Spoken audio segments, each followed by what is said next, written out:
ఏంటంటే దొరకదేవుడు బాగా డెవలప్ చేసేది నిజంగా దొరకకుండా ఉందా.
Praise lord brothers and sisters. ప్రార్థన కూడుకుని ప్రార్థనతో ప్రారంభించుకుందాం. పర్లకొక తండ్రి, ఈ నిమిషం ప్రభా, సమయం ప్రభా తండ్రి, మేమందరం కలిసి మీ నామాన్ని గణపరచడానికి మీరు ఇచ్చిన అవకాశాన్ని బట్టి వందనాలు ప్రభా. మా అందరితో మీరు మాట్లాడమని, ఈ కూడిక ఆది నుంచి అంతం వరకు మాకు సహాయం చేయండి. మీ పరిశుద్ధాత్మతో మా హృదయాల్లో ప్రభా మీ కార్యం జరిగించమని, మీరే మాకు తోడుగా ఉన్నందుకు మీకే వందనాలు చెల్లిస్తాం. అత్వల రాబోతున్న యేసునామమున బతిమలాడి వేడుకొని నడుచున్నాను తండ్రి, ఆమేన్. ముందుగా దివ్య సిస్టర్ గారు 2 పాటలు పాడతారు.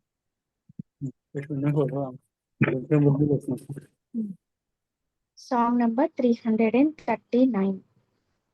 స్తుతియు మహిమా ఘనత నీకే యుగ యుగముల వరకు, ఎంతో నమ్మదగిన దేవా, ఎంతో నమ్మదగిన దేవా, మా దేవుడవై మాకిచ్చితివి ఎంతో గొప్ప శుభదినము. మేమందరము ఉత్సాహించి సంతోషించెదము, కొనియాడెదము మరువబడని మేలులు చేసెనని. స్తుతియు మహిమా ఘనత నీకే యుగ యుగముల వరకు, ఎంతో నమ్మదగిన దేవా, నీవొక్కడవే గొప్ప దేవుడవు, ఘన కార్యములు చేయుదువు. నీదు కృపయే నిరంతరము నిలచియుండునుగా, నిన్ను మేము ఆనందముతో ఆరాధించెదము. స్తుతియు మహిమా ఘనత నీకే యుగ యుగముల వరకు, ఎంతో నమ్మదగిన దేవా, నూతనముగ దిన దినము నిలచు నీదు వాత్సల్యత మాపై, ఖ్యాతిగా నిలచే నీ నామమును కీర్తించిదమెప్పుడు. ప్రీతితో మా స్తుతులర్పించెదము దాక్షిణ్య ప్రభువా. స్తుతియు మహిమా ఘనత నీకే యుగ యుగముల వరకు, ఎంతో నమ్మదగిన దేవా, నీవే మాకు పరమ ప్రభుడవై నీ చిత్తము నెరవేర్చితివి. జీవమునిచ్చి నడిపించితివి నీ ఆత్మ ద్వారా నడిపించెదవు సమభూమి గల ప్రదేశములో నన్ను. స్తుతియు మహిమ ఘనత నీకే యుగ యుగముల వరకు. ఎంతో నమ్మదగిన దేవా, భరించితివి శ్రమలు నిందలు, ఓచితివన్నీ మా కొరకు. మరణము గెలిచి ఓడించితివి సాతాను బలము. పరము నుండి మాకై వచ్చే ప్రభు యేసు జయము. స్తుతియు మహిమ ఘనత నీకే యుగ యుగముల వరకు. ఎంతో నమ్మదగిన దేవా. Song number 337. స్తుతించెదాని నామం దేవా అనుదినం. దయతో కాపాడినావు, కృపనే చూపించినావు. నిన్నునే మరువనేసు, నిన్నునే విడువనేసు. స్తుతించెదాని నామం దేవా అనుదినం. పాపినై ఉండగా నేను రక్షించి దరి చేర్చినావు. పాపినై ఉండగా నేను రక్షించి దరి చేర్చినావు. నిన్నునే మరువనేసు, నిన్నునే విడువనేసు. స్తుతించెదాని నామం దేవా అనుదినం. సిలువే నాకు శరణం, నీవే నాకు మార్గం. సిలువే నాకు శరణం, నీవే నాకు మార్గం. నిన్నునే మరువనేసు, నిన్నునే విడువనేసు. స్తుతించెదాని నామం దేవా అనుదినం. Praise the lord.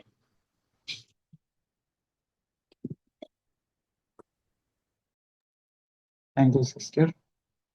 ముందుగా విజయ్ కుమార్ అన్న, తర్వాత యేసుదాస్ బ్రదర్ షేర్ చేసుకుంటారు. ఆ తర్వాత Sara sister, Vijetha sister, Divya sister share. Okay brother, thank you. Praise the lord brothers and sisters. ఈ రోజు ధ్యానాంశంలో నేను నేర్చుకునేవి షేర్ చేసుకుంటాను. అయితే ఇక్కడ జాక్పున్ గారు ఆ, ఒక క్రైస్తవ జీవితం అనేది 3 అంతస్తుల బిల్డింగ్ ని పోలి ఉంటుంది అని ఒకసారి మళ్ళీ దాని గురించి ఎక్స్ప్లెయిన్ చేయడం జరిగింది. అయితే ఈ భవనం 3 అంతస్తుల భవనం క్రైస్తవ జీవితానికి పునాది ఏంటంటే దేవుని యొక్క పరిపూర్ణ ప్రేమ మీద మనం నమ్మకం, విశ్వాసం కలిగి ఉండటం. దేవుడు నన్ను ప్రేమిస్తున్నాడు, యేసుక్రీస్తుని తండ్రి అయిన దేవుడు ఎలా అయితే ప్రేమించాడో నన్ను కూడా అంతే ప్రేమతో, ఎటువంటి పక్షపాతం లేకుండా నన్ను కూడా ప్రేమిస్తున్నాడు అనే నిశ్చయతని నేను కలిగి ఉండటమే ఆ పునాది. ఇక్కడ ఇంకొక మాట చెప్పారు ఆయన, మనకుండే సంశయాలు, భయాలు, జీవితం పట్ల రేపేమవుతుందనే భయం, పిల్లలకి ఏమి ఇవ్వగలను భవిష్యత్తులో అనే ఒక భయం, ఈ ఆందోళనలు, చింతలు ఆరోగ్యం విషయంలోనే కానీ, లేకపోతే మన జీవితం పట్లే, లేకపోతే పిల్లల జీవితం పట్ల ఉండే ఈ భయాలు, చింతలు ఇవి ఎందుకు వస్తాయి అంటే దేవుని యొక్క పరిపూర్ణత ప్రేమ మీద నిశ్చయత లేకపోవడం వల్ల వస్తాయట. సో మనం దేవుణ్ణి అడగాలి ఖచ్చితంగా. ఎందుకంటే మానవ సహజంగా మనం ఏంటంటే ఎద్ ఇబ్బందుల్లో మనం ఉన్నప్పుడు నిరుత్సాహానికి గురవుతాం. కాబట్టి మనం దేవుడిని అడగాలి కంపల్సరీగా. ప్రభువా, నీ ప్రేమ మీద నాకు నమ్మకాన్ని ఇవ్వండి, నిశ్చయతని, విశ్వాసాన్ని ఇవ్వండి. నా ప్రతి పరిస్థితుల్లో నువ్వు సరిపోతావు అనే విశ్వాసాన్ని నాకు దయచేయండి అని చెప్పేసి మనం దేవుడిని అడగాలి. ఎందుకంటే ఒక ఒక సందర్భంలో యేసుక్రీస్తు అడుగుతాడు ఒక ఆయన్ని, నీ కుమారుని నేను బాగు చేయగలనని నువ్వు విశ్వసిస్తున్నావా అంటే, నమ్ముతున్నాను ప్రభువా, అయితే నేను విశ్వాసం తప్పిపోకుండా నాకు సహాయం చేయని అతనే అడుగుతాడు. ఎందుకంటే మనం బలహీనులం కాబట్టి దేవుణ్ణి అడగాలి. సో ఆ పునాది మీద మనం క్రైస్తవ జీవితాన్ని కట్టుకుంటాం. ఆ జీవితం 3 అంతస్తులతో పోల్చబడితే ఫస్ట్‌ది ఏంటంటే ఫస్ట్ ఫ్లోర్, అదే గ్రౌండ్ ఫ్లోర్. అదేంటంటే మన పర్సనల్ లైఫ్, మన వ్యక్తిగత జీవితం, దేవునితో వ్యక్తిగత జీవితం. దీన్ని ఎలా కట్టుకోవాలంటే వెలుగులో నడవడం ద్వారా. అంటే మనకి ఇవ్వబడిన వెలుగులో, అంటే మన మనస్సాక్షి నిర్మలంగా ఉంచుకోవడం ద్వారా, మనుషులతోనూ దేవును మనస్సాక్షిని నిర్మలంగా ఉంచుకోవడం ద్వారా మనకు తెలిసిన వెలుగులో నడవడం. మనకు తెలిసిన వెలుగులో ఇతరులు నడవట్లేదని వాళ్ళని నిందించకూడదు. ఇది చాలా పొరపాటు మనం చేసేది. నేను కూడా నాకు కొంచెం ఎక్కువ సత్యాలు తెలుస్తున్నాయి సిఎఫ్సిలో ఉండటం వల్ల. సో ఈ వెలుగులో నుంచి ఇతరులని చూసినప్పుడు వాళ్ళు ఆ స్టాండర్డ్‌లో నడవకపోతే వాళ్ళని జడ్జ్ చేసేవాడిని ఇంతవరకు. దేవుడి దయ వల్ల అది తగ్గించాడు దేవుడు. ఆహ్, ఆహ్, ఇంకొకటి రీసెంట్‌గా నేను నేర్చుకున్నది ఈ వెలుగు గురించే. ఒక ఫ్యామిలీ గురించి హ్మ్. అడిగినప్పుడు హ్మ్. ఫ్యామిలీకి సజెషన్ ఇవ్వడానికి అడిగినప్పుడు ఏం సజెస్ట్ చేశారంటే విన్సెంట్ బ్రదరు, ఈ జాన్ వెస్లీ కుటుంబం గురించి, జాన్ వెస్లీ భార్య కొంచెం కఠినమైన భార్య. అది స్టడీ చేయమనండి అని సజెషన్ ఇచ్చినప్పుడు, అది స్టడీ చేస్తుంటే నాకొచ్చిన డౌట్ ఏంటంటే, జాన్ వెస్లీ గారు విపరీతంగా తిరిగేవాళ్ళంట సేవ కోసం. సేవ కోసం ఆయనకి 48 ఏళ్ల వయసులో మ్యారేజ్ అయింది. పిల్లలు లేరు. ఆయన ఇంగ్లాండ్ దేశంలో గుర్రం మీద ఎన్నో కిలోమీటర్లు తిరిగేవాళ్ళంట. తిరుగుతూ సేవ చేసేవాళ్ళు. చాలా గొప్ప సేవ చేశారు ఆయన, జాన్ వెస్లీ. సో ఈ ఈ క్రమంలో ఈ వైఫ్ కూడా టఫ్ వైఫ్. ఆవిడ ఈ లోకాన్ని ఎక్కువగా ప్రేమించిందేమో, లేకపోతే నాకు ఫ్యామిలీతో నాతో టైం గడపట్లేదు మా హస్బెండ్ అని చెప్పేసి అనుకుందేమో. అయితే ఆవిడ రియాక్షన్ మాత్రం చాలా వైలెంట్‌గా ఉండేదంట. ఆయన మెసేజ్ చెప్తున్నప్పుడే ఎళ్లి ఆయన్ని తిట్టేదట. ఆయన జుట్టు పట్టుకొని లాక్కొచ్చేదట. అలాగా చాలా టఫ్‌గా బిహేవ్ చేసిందామె. అది తప్పే. బట్ జాన్ వెస్లీ గారు మరి ఫ్యామిలీని కదా ఫస్ట్ ప్రయారిటీ ఇవ్వాలి అని డౌటొచ్చింది నాకు కూడా. అవును, గొప్ప సేవకుడే ఆయన కరెక్టే. కానీ మరి ఫస్టు ప్రయారిటీ దైవ సేవకుడు కుటుంబానికి కదా ఇవ్వాల్సింది. దాని తర్వాత కదా పరిచర్య. ఈ ఈ డౌటొచ్చింది. డౌటొచ్చినప్పుడు మన విన్సెంట్ బ్రదర్‌ని అడిగితే ఆయనేమన్నారంటే, "ఇప్ ఫస్ట్ ప్రయారిటీ నీకు పర్సనల్ లైఫ్, తర్వాత ఫ్యామిలీ, ఆ తర్వాత పరిచర్య అన్నది ఇప్పుడొచ్చిన లైట్. ఆ టైంలో వాళ్ళకున్న లైట్ ప్రకారం దేవుని సేవే ముఖ్యం అనుకున్నాడాయన. సో, కాబట్టి ఆయనకున్న వెలుగుని బట్టి ఆయన జడ్జ్ చేయబడతాడు. నీకు దేవుడిచ్చిన వెలుగుని బట్టి నువ్వు జడ్జ్ చేయబడతావు. నీకున్న వెలుగులో ఆయనెందుకు చేయలేదని ఇప్పుడు అడగడానికి మనం సరిపోము అన్నాడాయన. నిజమే అనిపించిందనమాట. సో, ఎవరికి జాకిపురాణ్ గారు అదే అంటారు. ఏంటంటే, నేనిప్పుడు చూస్తున్న ఈ విశాలమైన ప్రపంచం అంటే చూస్తున్నాను. ఎలా చూస్తున్నాను అంటే, గొప్ప గొప్ప దైవ సేవకులు భుజం మీద నిలబడి చూస్తున్నాను అంటారు. అంటే ఏంటి? మొదటి శతాబ్దంలో అపోస్తలులు కొంత ఎక్కువ దూరం చూడగలిగారు. ఏది క్రైస్తవ జీవితంలో విశ్వాసంతో కొంత చూడగలిగారు.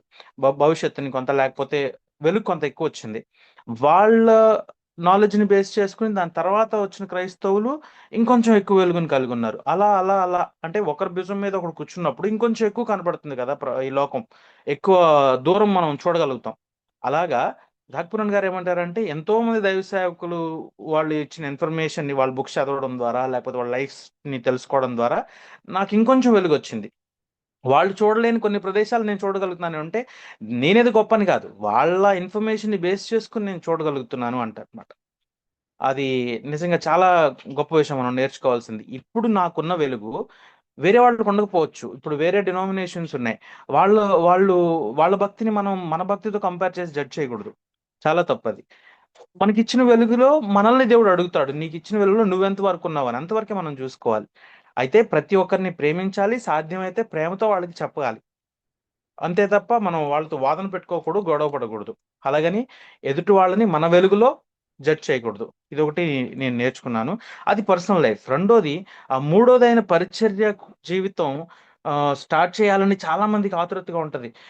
ఈ కొంచెం ఇన్ఫర్మేషన్ తెలుసుకోవాలన్న కొత్తలో నేను కూడా చెప్పేసేవాడిననమాట. బాగా మా పేరెంట్స్‌కి గానీ, మా రిలేటివ్స్‌లో గానీ నేను సీఎఫ్‌సీకి వచ్చిన కొత్తలో ఆహ్, విషయం తెలుసుకునేవాడిని. మెసేజ్‌ల ద్వారా వినేవాడిని బాగా.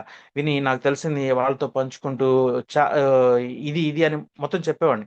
అయితే నా పర్సనల్ లైఫ్, ఫ్యామిలీ లైఫ్ గురించి నేను ఆలోచించాలి అని తర్వాత తెలుసుకున్నప్పుడు ఇది కొంచెం తగ్గింది. పరిచర్య జీవితానికి ఆధారం ఏంటంటే కుటుంబ జీవితం. పర్సనల్ లైఫ్ తర్వాత సెకండ్ ఫ్లోర్ ఏంటంటే కుటుంబ జీవితం. ఆ తర్వాత మూడో ఫ్లోర్‌గా మనం ఈ పరిచర్య జీవితాన్ని కట్టుకోవాలి. కింద 2 సరిగా లేకుండా మనం పైన పరిచర్య జీవితాన్ని ముందే కట్టడానికి క కట్టకూడదు. యాక్చువల్‌గా కట్టొచ్చు. కడతారు చాలామంది. ఇప్పటికీ కడతారు. అయితే అది ఏదో ఒక సమయంలో కూలిపోతుందంట. కుటుంబ జీవితం, అలాగే దేవునితో వ్యక్తిగత జీవితం సరిగా లేకుండా పరిచర్య జీవితం కట్టడం మొదలుపెట్టేస్తాం చాలామంది. కడితే ఇప్పుడు అది వెంటనే కాకపోయినా కొన్ అది బాగా ఫ్లరిష్ అయిన తర్వాతైనా, లేకపోతే పూర్తిగా నిరుత్సాహంలో పడిపోయినా గానీ ఎప్పుడో ఒకప్పుడు మనం ఆ జీవితం కూడా పోతుంది. కాబట్టి కంపల్సరీగా మనం నేర్చుకోవాల్సింది ఏంటంటే, ముందు పర్సనల్ లైఫ్ దేవునితో బావుండాలి. తర్వాత కుటుంబ జీవితం. ఈ కుటుంబ జీవితం గురించి ఎగ్జాంపుల్‌గా తల్లిదండ్రులు పిల్లల భార్యాభర్తల మధ్య సంబంధం బావుండాలి. పిల్లలతో పిల్లల్ని పెంచే విషయంలో దైవికంగా అనేది ఇంకొక చాలా ప్రయారిటీ. ఈ సెకండ్ ఫ్లోర్‌లో 2 రకాల ఆహ్, ఇవున్నాయి. 2 యాక్చువల్‌గా ఇది ఒక అంతస్తు. దీనిలో 2 భాగాలు. ఒక భాగమేమో భార్యాభర్తలు సరిగ్గా ఉండటం. ఇంకొక భాగమేమో పిల్లల్ని సరిగ్గా పెంచడం. ఈ పిల్లల్ని పెంచడం అనే దాని గురించి ఇవాళ ఎక్కువ ఫోకస్ చేశారు. ఇందులో ఆహ్, అబ్రహాం ఎగ్జాంపుల్ తీసుకున్నారు. ఇది ఆల్రెడీ మనం డిస్కస్ చేసాం గానీ, ఇది మళ్ళీ వింటుంటే నిజంగా చాలా ఆశ్చర్యంగా అనిపిచ్చింది. అబ్రహాము కుమారుడైన ఇస్సాకుని పైకి తీసుకెళ్ళి ఆహ్, ఆహ్, బలికి గొర్రె ఏది నాన్న అనంటే, బలికి నువ్వు బలి గొర్రెవి నువ్వే బలి గొర్రెవి అని అతనితో చెప్పినప్పుడు అతని రెస్పాన్స్ ఊహించుకుంటే నిజంగా వండర్‌ఫుల్ అనిపిస్తది. ఆహ్, ఆహ్, అతని విధేయత ఒక ఎత్తైతే కుమారుడు నాకు విధేయత చూపిస్తాడు అనే అతని అబ్రహాం కాన్ఫిడెన్స్ ఇంకా వండరు.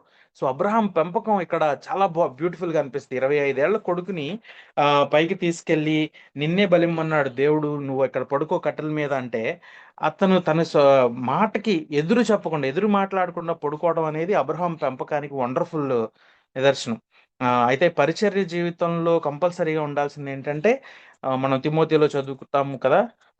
పిల్లల్ని ఆహ్, సరిగా పెంచేవాడిగా ఉండాలి అని. అయితే ఇప్పుడు దాని గురించి నేను ఎక్కువ మాట్లాడడానికి నాకు సరిపోదు. నా పిల్లల్ని నేను ఇంకా పెంచుతున్నాను. ఆహ్, దేవుడిని అడుగుతున్నాను తగిన జ్ఞానం ఇమ్మని. అది వాళ్ళు వయసు ఇల్లు దాటి వెళ్ళే వయసు వరకు కూడా దీని గురించి ఎక్కువ మాట్లాడడం లేదు. నేను ఎంతసేపు దేవుని మీద ఆధారపడాలి. పిల్లల్ని దైవికంగా పెంచాలి అనే దాని గురించి నేను ఎక్కువ ఫోకస్ చేస్తున్నాను. పెద్ద సంఘం అంతా నా కోసం ప్రార్థన చేయమని కూడా అడుగుతున్నాను. ఆహ్, దైవికంగా పిల్లల్ని పెంచాలి. అది చాలా టఫ్ టాస్క్ అనిపిస్తుంది. నేను నేను పెరిగిన యవ్వనం వయసులోనే అలిగేషన్స్ ఏమి ఉండేవి కాదు. అలాగని ఆటలెక్కువగా ఉండేవి. పేరెంట్స్‌కి ఇది ఒక సర్టెన్ ఏజ్ ఒచ్చాక ఎదురు చెప్పడం మొదలుపెట్టాను. కానీ అప్పుడుతో పోల్చుకుంటే ఇప్పటి జనరేషన్ ఇంకా దారుణంగా ఉన్నారు. ఈ ప్రపంచంలో పిల్లల్ని పెంచడం నా వల్ల అయితే కాదు. కంపల్సరీగా దేవుడు కృప ఇవ్వాల్సిందే. జాక్ పూనన్ గారే అంటారు. నేను పెంచిన జనరేషన్‌తో పోల్చుకుంటే ఇప్పుడు పేరెంట్స్ చాలా టఫ్ సిట్యుయేషన్స్ అని. ఎందుకంటే చాలా శోధనలున్నాయి పిల్లలకి. ఈ పాపం అంటకుండా వాళ్ళని పెంచలేం. లోగం తెలియకుండా వాళ్ళని పెంచలేం. ఆహ్, కానీ అట్ ద సేమ్ టైమ్ దేవునిలో పెంచాలి. అబ్బా! ఎంత పెద్ద టాస్క్ ఉందో పేరెంట్స్‌కి మన ముందు. ఏంటంటే ప్రార్థన. తల్లిదండ్రులు ఇద్దరూ కలిసి ప్రార్థన చేయాలి. అదొక్కటే తప్ప ఏం చేయలేం. జాక్పూన్ గారు అంటారు పిల్లలు మీ మీ ఇది ఆయన లెటర్ రాస్తారు వాళ్ళకి. లెటర్స్ రాసి ఆ బుక్ ఉంది కదా! ఆ బుక్‌లో ఆయన ఓ మాట అంటాడు. నాకు మీ అమ్మగారికి ఇద్దరికీ దేవుడు విడివిడిగా ఇచ్చిన ఒక వాగ్దానం ఏంటంటే ఆహ్, పిల్లల్ని హ్మ్. నేను విడువను, మీ పిల్లల్ని, మీ సంతానాన్ని విడువను అనే వాగ్దానం అన్నమాట ఆయన ఇచ్చారట. అలాగా మనం వాగ్దానం పొందుకోవాలి. ఆ వాగ్దానం పొందుకున్న తర్వాత ఆయన ఎంత స్ట్రాంగ్‌గా మాట్లాడతాడంటే, మీరు మీరు లైఫ్‌లో ఎక్కడ తప్పిపోరు అని నేను విశ్వసిస్తున్నాను. అయితే దేవుని నియమాలు ఇలా ఉన్నాయని ఆయన చెప్తాడు. అందుకనే మనం తండ్రులుగా మాకు ఇవ్వబడిన ఒక ఆజ్ఞ ఏంటంటే, పిల్లల్ని కోపంలో రేపకుండా ప్రభు శిక్షలోను, బోధలోను పెంచమని ఉంటది. బోధ అంటే ఒక తండ్రిగా మనం చేయాల్సిన పనేంటంటే, పిల్లలకి దేవుని నియమాలు, దేవుని భక్తిలోని నియమాలని మనం చెప్పాలి. అది చెప్పాలి అంటే మనం తెలుసుకొని ఉండాలి ఫస్ట్ ఆఫ్ ఆల్. అది అనుసరించి ఉండాలి. మనం అనుసరించకుండా చెప్తానంటే వాడు వినడు. పోయిన వారం మనం నేర్చుకున్నాం. ఎలాంటి విలువల్ని మనం చూపిస్తున్నాం పిల్లలకి. మన ప్రయారిటీస్ ఏంటి? వాడు చూస్తాడు ముందు. నువ్వు చెప్పిన దానికంటే కూడా. సో, ముందు మనం నేర్చుకోవాలి ఆ విలువలు. నియమాలు ఏంటి? దేవుని భక్తిలో నియమాలేంటి? అవి మనం చెప్పాలి బోధ. అలాగే డిసిప్లిన్ చేయాలి. క్రమశిక్షణ చేసేటప్పుడు చాలా స్ట్రిక్ట్‌గా చెప్తున్నారు. కోపంతో చేయకూడదని. కోపంతో చేయకూడదంట. అయితే ఇదివరకు నాకు గుర్తు. ఒక దెబ్బ కొట్టిన తర్వాత ఇంకా ఆ కోపం పెరిగిపోయి దెబ్బలు 4, 5 పడిపోయేవి. మా మా అబ్బాయికి. అంటే కోపంలో అన్నమాట. కోపం ముందు జస్ట్ దాన్ని కరెక్ట్ చేయడానికే బిగినయ్యేది. కొడుతుంటకే కోపం పెరిగిపోయేదన్నమాట. మరి అది ఎంతమంది అలా ఎక్స్‌పీరియన్స్ చేశారో నాకు తెలీదు గానీ, ఇప్పుడు దాన్ని చాలా కంట్రోల్ చేసుకోవడానికి ప్రయత్నిస్తున్నాను. దేవుడు సహాయం చేస్తున్నాడు. హ్మ్. కోపం లేకుండా శిక్షించాలట. ఇదొక పెద్ద టాస్క్ తండ్రిగా, తల్లిగా. అయితే పేరెంట్స్‌గా చాలా కేర్‌ఫుల్‌గా పిల్లల్ని పెంచుకోవాల్సింది. ఇది నేర్చుకుంటున్నాను. ఇంకా చాలా టైముంది దీని విషయంలో ఇంకా ప్రాక్టీస్ చేయడానికి కాబట్టి ఎక్కువ చెప్పలేకపోతున్నాను. సో, ఈ విషయాలు నేను నేర్చుకున్నాను. దాన్ని బట్టి వందనాలు. Thank you brothers and sisters. Praise lord brothers and sisters. ఈ రోజు ధ్యానాంశంలో నేను నేర్చుకున్న విషయాలు, లేకపోతే దేవుడు నాతో మాట్లాడిన విషయాలు నేను షేర్ చేద్దాం అనుకుంటా ఉన్నాను.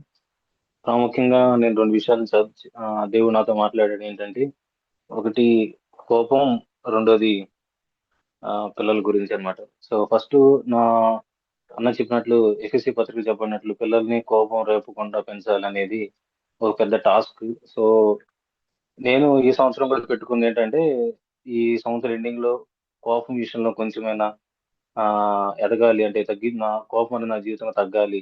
లాస్ట్ ఇయర్ తో పోలిస్తే ఈ year తగ్గాలి అనేది నేను చాలా రోజుల నుండి ప్రే చేసుకుంటా ఉన్నాను. సో ఆ విషయంలో దేవుడు నాతో కొన్ని విషయాలు మాట్లాడాడు. సో వాటిని ఆ, కోపాన్ని సీరియస్ గా తీసుకోవడానికి ఈ వాక్యాలు నాకు ఉపయోగపడ్డాయి. అండ్ ఫస్ట్ థింగ్ ఏంటంటే, ఎందుకు కోపం సీరియస్ అంటే, ఫ్యామిలీ విషయంలో కూడా ఆ, ఒక చోట ఉంటా ఉంటది సామెతల్లో. ఉమ్, మూఢత్వం అనేది భవన హృదయంలో స్వాభావికంగా పుట్టుందని చెప్పేసి అని ఉంటా ఉంటది. సో ఆల్రెడీ భవన హృదయంలో మూఢత్వం స్వాభావికంగానే ఉంటది.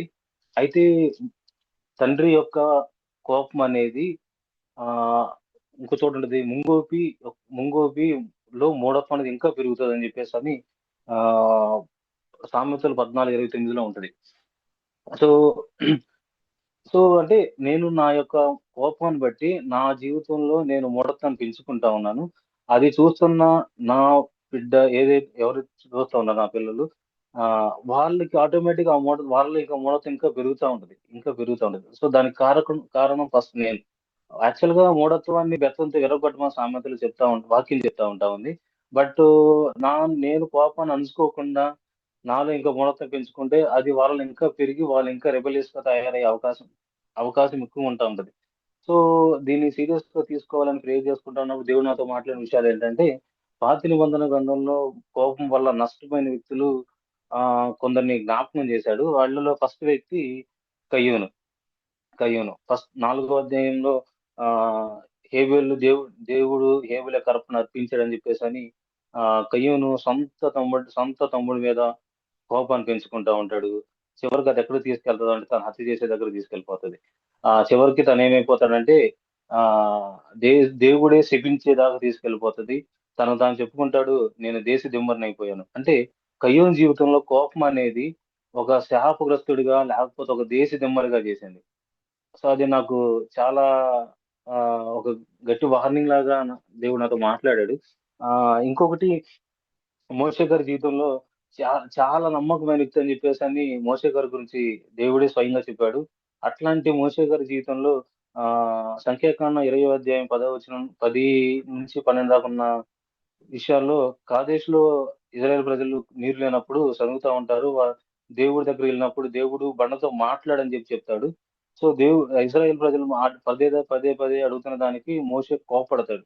మోషే కోప్పడి దేవుడు మాట్లాడమంటే ఆ మాట్లాడడం బదులు బండను కొడతాడు. 2 సార్లు కొడతాడు.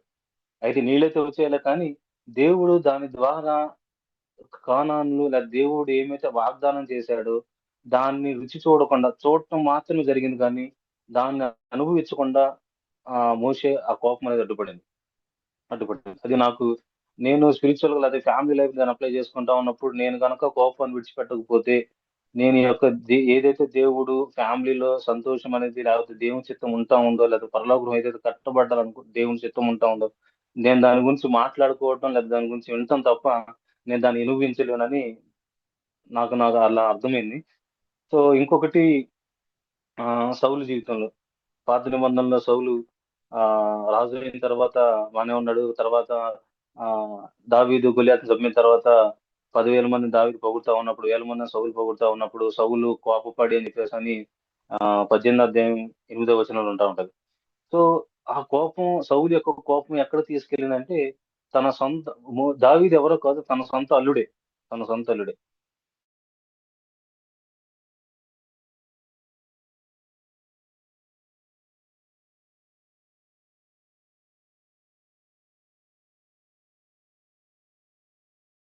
శత్రువుని పక్కన వదిలేసేసాడు. అంటే దేవుడు ఆ విషయంలో మాట్లాడిందంటే కోపం అనేది దేవుని యొక్క దర్శనం నుంచి దేవుడు మనతో ఏమైతే మాట్లాడుతా ఆ యొక్క మాటల నుంచి తప్పిపోతాం, మర్చిపోతాం.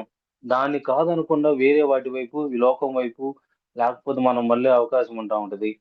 అనేది దేవుడు నాకిచ్చిన వార్నింగ్. అండ్ లాస్ట్‌గా హామాను జీవితం గురించి ఎస్తేరు గ్రంథంలో హామాను గురించి ఉంటా ఉంటది. మోర్దెకై నమస్కరించినప్పుడు హామాను మోర్దెకై మీద కోపపడతాడు.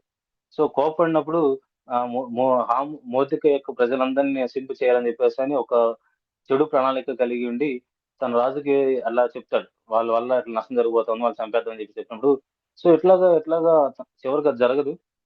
కానీ తన కోపం అనేది హత్య తీసుకెళ్ళేదాకా లేకపోతే దేవుని చిత్తం కాని దాని వైపు నడిపించే విధంగా ఉంటా ఉంటది. చివరికి మన సొంత ఫ్యామిలీ మెంబర్స్ మీదే అసూయ లేకపోతే వారి మీద ఈర్ష్య ఇంకా ఇవన్నీ పెరుగుతా ఉంటాయి. దేవుడు మన జీవితంలో వాగ్దానం చేసిన దాని కాకుండా ఏదైతే వద్దని చెప్పాడో మళ్ళా దాని వైపు దానికి మించి వెళ్ళటానికి ఇది మెంటల్‌గా మాత్రమే కాదు కానీ చాలా సార్లు ఫిజికల్‌గా కూడా దీనివల్ల డ్యామేజ్ అవుతా ఉంటది. అన్నిటికి మించి స్పిరిచువల్‌గా చాలా డ్యామేజ్ అవుతామనేది దేవుడు నాకిచ్చిన వార్నింగ్ అన్నమాట. కోపం విషయంలో చాలా సీరియస్‌గా తీసుకోవాలి. అది మాత్రమే కాదు కొత్త నిబంధనలో కూడా మత్తయి సువార్త 5వ అధ్యాయంలో ఆహ్, మొదట నరకానికి వెళ్ళే దాని గురించి ప్రస్తావించింది కోపం గురించి. సో, ఈ విషయాలన్నీ కూడా దేవుడు నాకు గుర్తు చేస్తా వస్తా ఉన్నాడు. ఎఫెసీ పత్రికలో కూడా కోప్పడకుడు గాని పాపం చేయకుడు అని చెప్పారు. కోప్పడటమే లేకపోతే పాపం ఉండదు కదా అనిపించింది నాకు. సో, ఇట్లాగా కొన్ని విషయాలు ఆహ్, పా దీని విషయమై దేవుడు నాతో మాట్లాడుతా వస్తా ఉన్నాడు. ఇంకొకటి సెకండ్ థింగ్ లాస్ట్‌ది పిల్లల గురించి. కొత్త నిబంధనలో మనం ఉన్నాం కాబట్టి, దేవుని యొక్క అనుగ్రహం, దేవుని యొక్క కరుణ మన మీద ఉంటా ఉంది కాబట్టి, పిల్లల గురించి నేనిక్కడ పిల్లలతో యవ్వనస్తులతో గాని, లేకపోతే పిల్లలు గాని మాట్లాడుకుంటా ఉన్నాను. ఏంటంటే ఒకసారి ఆ వాక్యం చదువుతాను నేను. పాత నిబంధనలో పిల్లలు గనక తల్లిదండ్రుల మాట వినకపోతే వారికి దేవుడు నియమించిన నియమం ఏంటనేది ఆహ్, ద్వితీయోపదేశకాండం 21 అధ్యాయం 18-21 వచనాలు ఉంటా ఉంది. ఒకసారి నేను చదువుతాను దాన్ని. ద్వితీయోపదేశకాండం 21 అధ్యాయం 18-21 వచనాలు.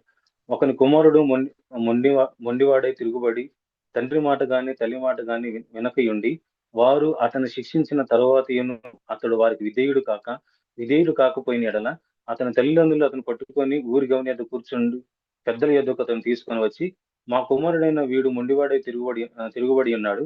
మా మాట వినక తిండిబోతును, త్రాగుబోతునైనని ఊరి పెద్దలతో చెప్పవలెను. అప్పుడు ఊరి ప్రజలందరూ రాళ్లతో అతన్ని చంపగొట్టవలెను. సో, దేవుడు ఒక ఒక తల్లిదండ్రుల మాట బిడ్డలు విననప్పుడు ఆహ్, వారి యొక్క శిక్ష ఈ విధంగా ఉండాలని చెప్పేసని పాత నిబంధనలో దేవుడు నియమించిన నియమం. కానీ కొత్త నిబంధనలో అలా జరగట్లేదు. మనం చాలా సార్లు తల్లిదండ్రులకి అవిధేయత చూపిస్తా ఉంటాం. చాలా సార్లు వాళ్ళ మాట వినకుండా కొంచెం తిరుగుబాటు చేసిన సమయాలు ఉండుండొచ్చు. కానీ ఇక్కడ లాగా ఇప్పుడు కాలం లేదు కాబట్టి మనం చాలా సేఫ్ జోన్ లో ఉన్నాం, లేకపోతే అది అంత పెద్ద ఇంపార్టెంట్ కాదు, తల్లిదండ్రులు లోపడాల్సిన పని కాదు, అదే అది పెద్ద విషయం కాదని అనుకుంటాం. కానీ దేవుడు దాన్ని సీరియస్ గా చూస్తా ఉన్నాడు.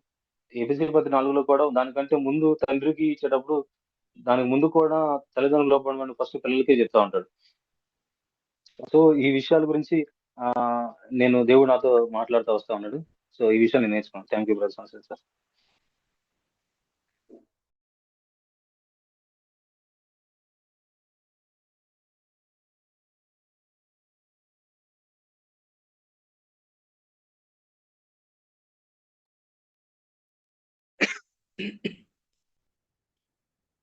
Praise lord brothers and sisters.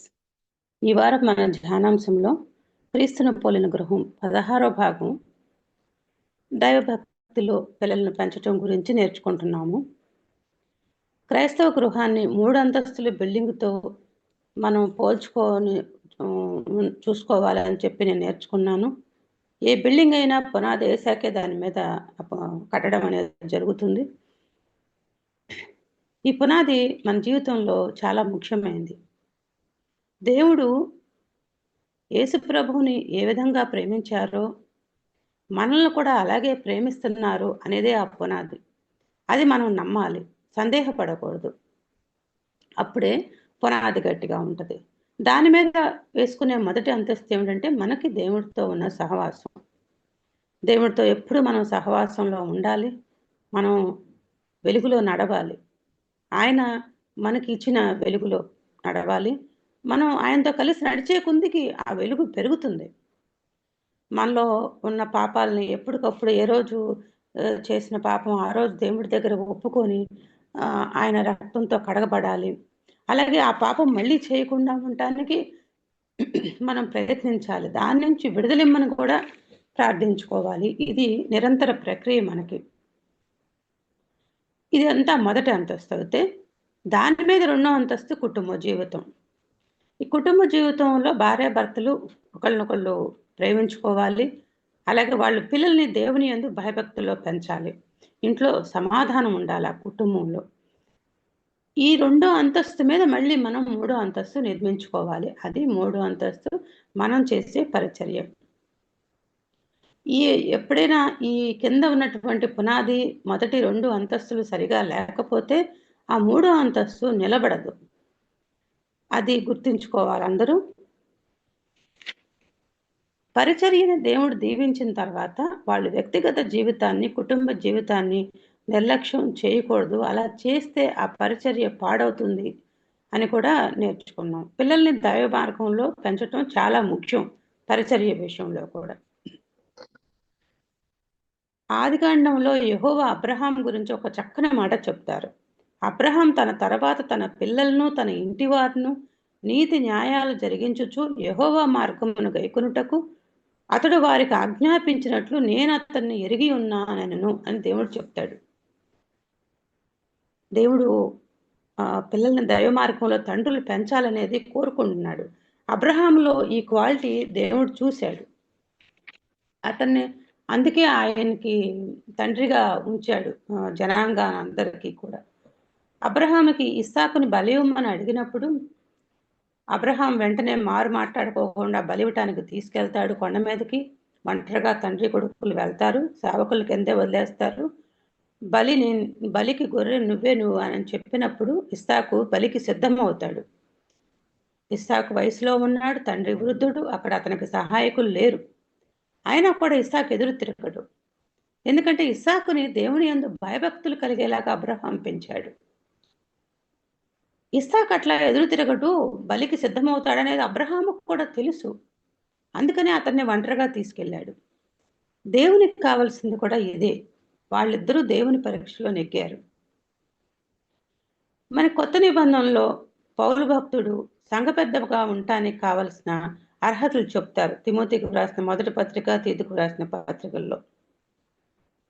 వాళ్ళు తమ పిల్లల్ని బాగా పెంచాలి సంఘ పెద్దలుగా ఉన్న వాళ్ళు. ఎందుకంటే పిల్లల్ని పెంచలేకపోతే సంఘాన్ని నడిపించలేరు కదా అని చెప్పి అక్కడ మనకు చెప్పారు. పిల్లలకి ఒక్కొక్కళ్ళకి ఒక్కో మనస్తత్వం ఉంటుంది, ఒక్కొక్కళ్ళకి ఒక్కో రకాల ఇష్టాలు, అలవాట్లు డిఫరెంట్గా ఉంటాయి. అది మళ్ళీ వయసు రీత్యా మారుతూ ఉంటాయి, ఒక్కో వయసులో ఒక్కొక్క రకం. వీటన్నిటినీ కూడా తండ్రి అర్థం చేసుకొని వాళ్ళని నడిపించగలిగినటువంటి ఇది ఉండాలి. అది దేవుడు కృపతోటి ఆయన ప్రార్థనలో ఆయన పొందుకోవచ్చు వాళ్ళని అలా నడిపించడానికి. అలాగే పిల్లలు కూడా తల్లిదండ్రులకి విధేయులై ఉండాలి. మనకి పిల్లలకి ఊహ తెలిసిన దగ్గర నుంచి కూడా అన్ని నేర్పిస్తూ ఉండాలి తల్లిదండ్రులు. వీళ్ళ అబద్ధాలు చెప్పకూడదు. ఇది చెప్తే తల్లిదండ్రులు పిల్లలు కూడా అయ్యే నేర్చుకుంటారు. పిల్లలకి ఎప్పుడు తల్లిదండ్రులే మాదిరికరంగా ఉంటారు. అట్లాగే పిల్లలు పెద్దవాళ్ళని గౌరవించటాలు ఇవన్నీ కూడా అతిథి మర్యాదలు కానీ ఏదైనా పిల్లలకి తల్లిదండ్రులు నేర్పించుకోవాలి. పిల్లలు వాళ్ళ ఇంట్లో ఉండి వివాహాలు అయ్యి వెళ్ళిపోయి బయటికి వెళ్ళిపోయే వరకు తల్లిదండ్రులకు విధేయత చూపించాలి. వెళ్ళిపోయిన తర్వాత విధేయత చూపించవసరంలా. వాళ్ళ కుటుంబాలు వాళ్ళకి ఏర్పడతాయి. వాళ్ళు తల్లిదండ్రులను గౌరవించాలి. వాళ్ళ అవసరాలు పిల్లలు చూసుకోవాలి, కానీ విధేయులుగా ఉండవసరం లేదు. ఎందుకంటే ఇది మనం యేసుప్రభు జీవితం ద్వారా నేర్చుకుంటాము. ఆయన ఇంట్లో ఉన్నప్పుడంతా తల్లికి తండ్రికి విధేయత చూపించారు చిన్నప్పుడంతా. తర్వాత పరిచర్యకు వెళ్ళిపోయిన తర్వాత తల్లితో యేసుప్రభు ప్రవర్తన మారింది. ఆయన చూడటానికి వాళ్ళు వచ్చినప్పుడు నా తల్లి ఎవరు అని కూడా అంటారు ఆయన. కానీ ఆయన శిలువ మీద చనిపోబోయేటప్పుడు తల్లి గురించి పట్టించుకుంటారు. మళ్ళీ ఆమె బాధ్యతను శిష్యునికి అప్పగిస్తారు. ఇవన్నీ పిల్లలకి తల్లిదండ్రులు ముందు చిన్నతనం నుంచే నేర్పించుకోవాలి. పిల్లలకి బైబిల్ చదవటం రాదు, ఒక 2-3 ఏళ్ళప్పుడు వాళ్ళు చదవలేరు కదా. అప్పుడంతా వీళ్ళు బైబిల్లో ఉన్నటువంటి కథలు, ఈ విషయాలు ఇవన్నీ ఎప్పటికప్పుడు చెప్పుకుంటూ నేర్పించుకుంటూ ఉండాలి. వాళ్ళని క్రమశిక్షణలో పెంచాలి. వాళ్ళకి యేసుప్రభువుని రక్షకునిగా స్వీకరించడానికి ప్రోత్సహించాలి. అలాగే తండ్రి పిల్లల్ని శిక్షిస్తాడు. ఎలాగ మనల్ని సరిచేయటానికే ఆయన శిక్షిస్తాడు. ఆయన శిక్షను ఆయన గద్దించినప్పుడు విసుకకము, ఆయన చేసే శిక్షను తృణీకరించకము అని హెబ్రీయులకు రాసిన పత్రికలో మనం చదువుకున్నాం. ఎందుకంటే ఆయన తాను ప్రేమించిన వారిని శిక్షించి తాను స్వీకరించు ప్రతి కుమారుని దండించును. మనం ఆయన కుమారులమైతే ఆయన శిక్ష మనం స్వీకరించాల్సిందే, లేకపోతే దుర్బీజులం అయిపోతాం. ఇది ఎప్పుడు మనకి అలర్ట్గా ఉండి కంపల్సరీ మనం ఈ వాక్యం వలన మనం ఆయన శిక్షకు లోబడతాం. అలాగే తల్లిదండ్రులు కూడా పిల్లల్ని శిక్షించేది వాళ్ళ మీద ప్రేమతోనే, వాళ్ళని సరిచేయాలని వాళ్ళ మంచికే చేస్తారు. టీనేజ్లోకి వచ్చాక పిల్లల్ని కొట్టకూడదు. ఈ లోపునే వాళ్ళకి సరైన పునాది వెయ్యాలి. భార్యాభర్తలిద్దరూ తమ పిల్లల్ని దైవ మార్గంలో పెంచడానికి సహాయం చేయమని ప్రార్థించాలి. మా పిల్లల కోసం కాదు కానీ ప్రభువా నీ నామ ఘనత కోసం పెంచేలాగా సహాయం చేయమని ప్రార్థించాలి. మా పిల్లలు పెద్దోళ్ళు అయిపోయారు, అయితే నేను మా పిల్లలకి ఇటువంటి జ్ఞానం ఇమ్మనమని, వాళ్ళ పిల్లల్ని దేవుని మార్గంలో పెంచేయడానికి జ్ఞానం ఇమ్మనమని వాళ్ళకి నేను ప్రతిరోజు ప్రార్థన చేసుకుంటున్నాను. ఈ విషయాలు నేను నేర్చుకున్నాను. Thanks brothers and sisters. Praise the lord brothers and sisters. ఈరోజు మెడిటేషన్లో గాడ్ లవ్ గురించి చెప్తా, అది ఫౌండేషన్ అయి ఉండాలని చెప్పారు. ఆ తర్వాత పర్సనల్ లైఫ్, హోమ్ లైఫ్ గురించి చెప్పి, అక్కడ హోమ్ లైఫ్లో ఏం చెప్పారంటే seek to love your partner as Christ loved you అని చెప్పారు. దేవుడు మనల్ని ప్రేమించినట్టే మనం మన పార్ట్నర్ని లవ్ చేయాలని చెప్పారు. ఒక్కొక్కసారి మిస్అండర్స్టాండింగ్స్ వచ్చినప్పుడు, లేకపోతే కమ్యూనికేషన్ గ్యాప్స్ వచ్చినప్పుడు, మనం కూడా ఒక్కొక్కసారి తప్పులు చేసినప్పుడు గాడ్ మనల్ని ఎంత లవింగ్గా మళ్ళీ యాక్సెప్ట్ చేస్తారో అంతే లవ్తో మనం మన పార్ట్నర్ని కూడా ఆ సిచ్యువేషన్లో ఒకళ్ళనొకళ్ళు ఫర్గివ్ చేసుకోవాలి. మళ్ళీ గాడ్ మనల్ని లవ్ చేసినట్టుగానే పార్ట్నర్ని లవ్ చేయాలి. ఇది చాలా ఇంపార్టెంట్. పిల్లల్ని పెంచుకోవడంలోనే ఇంపార్టెంటే, తర్వాత పర్సనల్ లైఫ్, దేనికైనా ఇది చాలా ఇంపార్టెంట్ అని నేను నేర్చుకున్నాను ఇక్కడ. తర్వాత గాడ్స్ లైట్ మనకి ఎంత లైట్ ఉందో, మొన్న సండే కూడా అచ్యుత్ బ్రదర్ చెప్పారు ఏమనంటే, వేరే వాళ్ళని జడ్జ్ చేయటానికి మనం ఏది వినకూడదు, మనల్ని మనం సరి చేసుకోవడానికి ముందు అది మన లైఫ్లో అప్లై చేసుకోవాలని చెప్పారు. అలాగే సిఎఫ్సికి వచ్చిన కొత్తలో నాకు కూడా ఇలాగే అనిపించేది, ఇలా చేస్తున్నారేంటి, అలా చేస్తున్నారేంటి అని. కానీ ముందు నా లైఫ్కి నేను అప్లై చేసుకోవాలని తర్వాత తర్వాత నాకు అర్థమైంది. తర్వాత మనకి వచ్చిన లైట్‌లో అంటే ఒక విషయం గురించి తెలుసుకోవడము అది ఓకే. ఆ ట్రూత్ తెలియటం. కానీ ఇచ్చిన లైట్‌కి ఒబీడియన్స్ చూపించడం చాలా ఇంపార్టెంట్. అప్పుడు ఒబీడియన్స్ చూపించిన కొద్దీ మనకి ఇంకా లైట్ ఎక్కువ ఇస్తారని చెప్తున్నారిక్కడ. అయితే ఆహ్, నాకు ఒక్కొక్కసారి భయం కూడా వేస్తది. సీఎఫ్‌సీలో ఉండి మనం చాలా నిజాలు తెలుసుకుంటున్నాము. నేను చాలా నిజాలు తెలుసుకుంటున్నాను. అందరికంటే ఎక్కువ జడ్జ్ చేయబడతాను. సో, ఆ రోజు ఎలా నిలవాలి అని ఎప్పుడూ ఒక భయం ఉంటది. ఆహ్, అది మళ్ళీ ఈరోజు గుర్తు చేశారు. తర్వాత ఆహ్, గాడ్ అబ్రహాంని చూజ్ చేసుకున్నారు. ఎందుకంటే అబ్రహాము హి కెన్ కమాండ్ హిస్ చిల్డ్రన్ అని చెప్తున్నారిక్కడ. అబ్రహాం తన పిల్లల్ని కమాండ్ చేసి గాడ్స్ ఫియర్‌లో గాడ్లీ వేలో పెంచగలడు అని గాడ్ తెలుసుకున్నప్పుడు గాడ్ అబ్రహాంని చూజ్ చేసుకున్నారు. ఈ విషయం ఒకసారి ఒక మంత్లీ గ్యాదరింగ్‌లో విన్సెంట్ బ్రదర్ కూడా చెప్పారు. మన పిల్లలు ని మనం కమాండ్ చేసి మన ఇంట్లో హ్మ్. ఫాదర్స్ ముఖ్యంగా తర్వాత మదర్స్ కూడా కమాండ్ చేసేలాగా వాళ్ళు గాడ్లీ లైఫ్‌లో గాడ్స్ ఫియర్‌లో ఉండేలాగా చూడాలి అని చెప్పారప్పుడు. తర్వాత ఇక్కడ ఐజాక్ ఒబీడియన్స్ చూపించాడు. వాళ్ళ ఫాదర్ వెళ్లి ఆల్టర్ మీద పడుకో, నిన్నే బలివ్వాలి అంటే ఆహ్, ఐజాక్ ఒబీడియన్స్ చూపించాడు. ఎలాంటి ఒబీడియన్స్? మా నాన్న దేవుడితో ఎప్పుడు మాట్లాడుతా ఉంటారు. మా నాన్న ఏం చేసినా కరెక్ట్‌గానే చేస్తారు. ఒకవేళ ఇప్పుడు నన్ను పడుకోమన్నా అది కరెక్టే. ఎందుకంటే ఐజాక్ అప్పటికే 25 ఇయర్స్ వాళ్ళ నాన్నని అబ్జర్వ్ చేస్తా ఉన్నాడు. సో, ఏం చేసినా కరెక్టే చేస్తాడు అనే నమ్మకం ఐజాక్‌కి కూడా ఉంది. అలాగే ఒక ఏజ్ వచ్చిన తర్వాత మన పిల్లలు ఒక 25 ఇయర్స్ అలా వచ్చి వాళ్ళు ఏదైనా కెరీర్ విషయంలో కానీ, లేకపోతే ఏదన్నా ఒక విషయంలో వాళ్ళు మనల్ని సలహా అడిగినా, లేకపోతే ఏదన్నా విషయంలో మనం ఒక సలహా ఇచ్చినా, మా అమ్మ కరెక్ట్‌గానే చెప్తది. మా నాన్న కరెక్ట్‌గానే చెప్తారు. ఎందుకంటే మా నాన్న, మా అమ్మ ఎప్పుడు గాడ్ దగ్గర ప్రేయర్‌లో అడిగి నాకు మంచి అడ్వైస్ ఇస్తారు అనే నమ్మకం వాళ్ళలో ఉందా అనిపించింది. ఆహ్, ఆహ్, ఉన్ నమ్మకం ఉండేలాగా ఉంటదా నా పరిస్థితి ఆ రోజున అనిపిచ్చింది. సో, మా బాబు ఆ ఏజ్‌కొచ్చినప్పుడు మా అమ్మ గాడ్లీగా దేవుని సన్నిధిలో తను సీక్ చేసే నాకేదన్నా చెప్తది అనే నమ్మకం వాళ్ళలో ఉండేలాగా నా నా స్పిరిచ్యువల్ లైఫ్ ఉండాలి అని నాకు ఛాలెంజింగ్‌గా అనిపించింది. ఆహ్, అలా ఉండాలి అని నా కోసం మీరు కూడా ప్రేయర్ చేయండి. తర్వాత హ్మ్. ఆహ్, ఇక్కడ పిల్లలు పిల్లల్లో మూఢత్వం స్వాభావికంగా ఉంటది అని ఆహ్, చెప్పారు. బైబిల్‌లో కూడా ఉంటుంది. అయితే ఇక్కడ నేను ఇంకొక మెసేజ్‌లో జాక్ బ్రదర్ చెప్పినప్పుడు విన్నాను. ఏంటంటే వాళ్ళ మనవడు ఒక 1 ఇయర్ ఉన్నప్పుడు వాళ్ళ మెట్లెక్కేస్తా ఉంటే ఆ బాబు వద్దు, నో అని చెప్తే ఆగిపోయాడంట.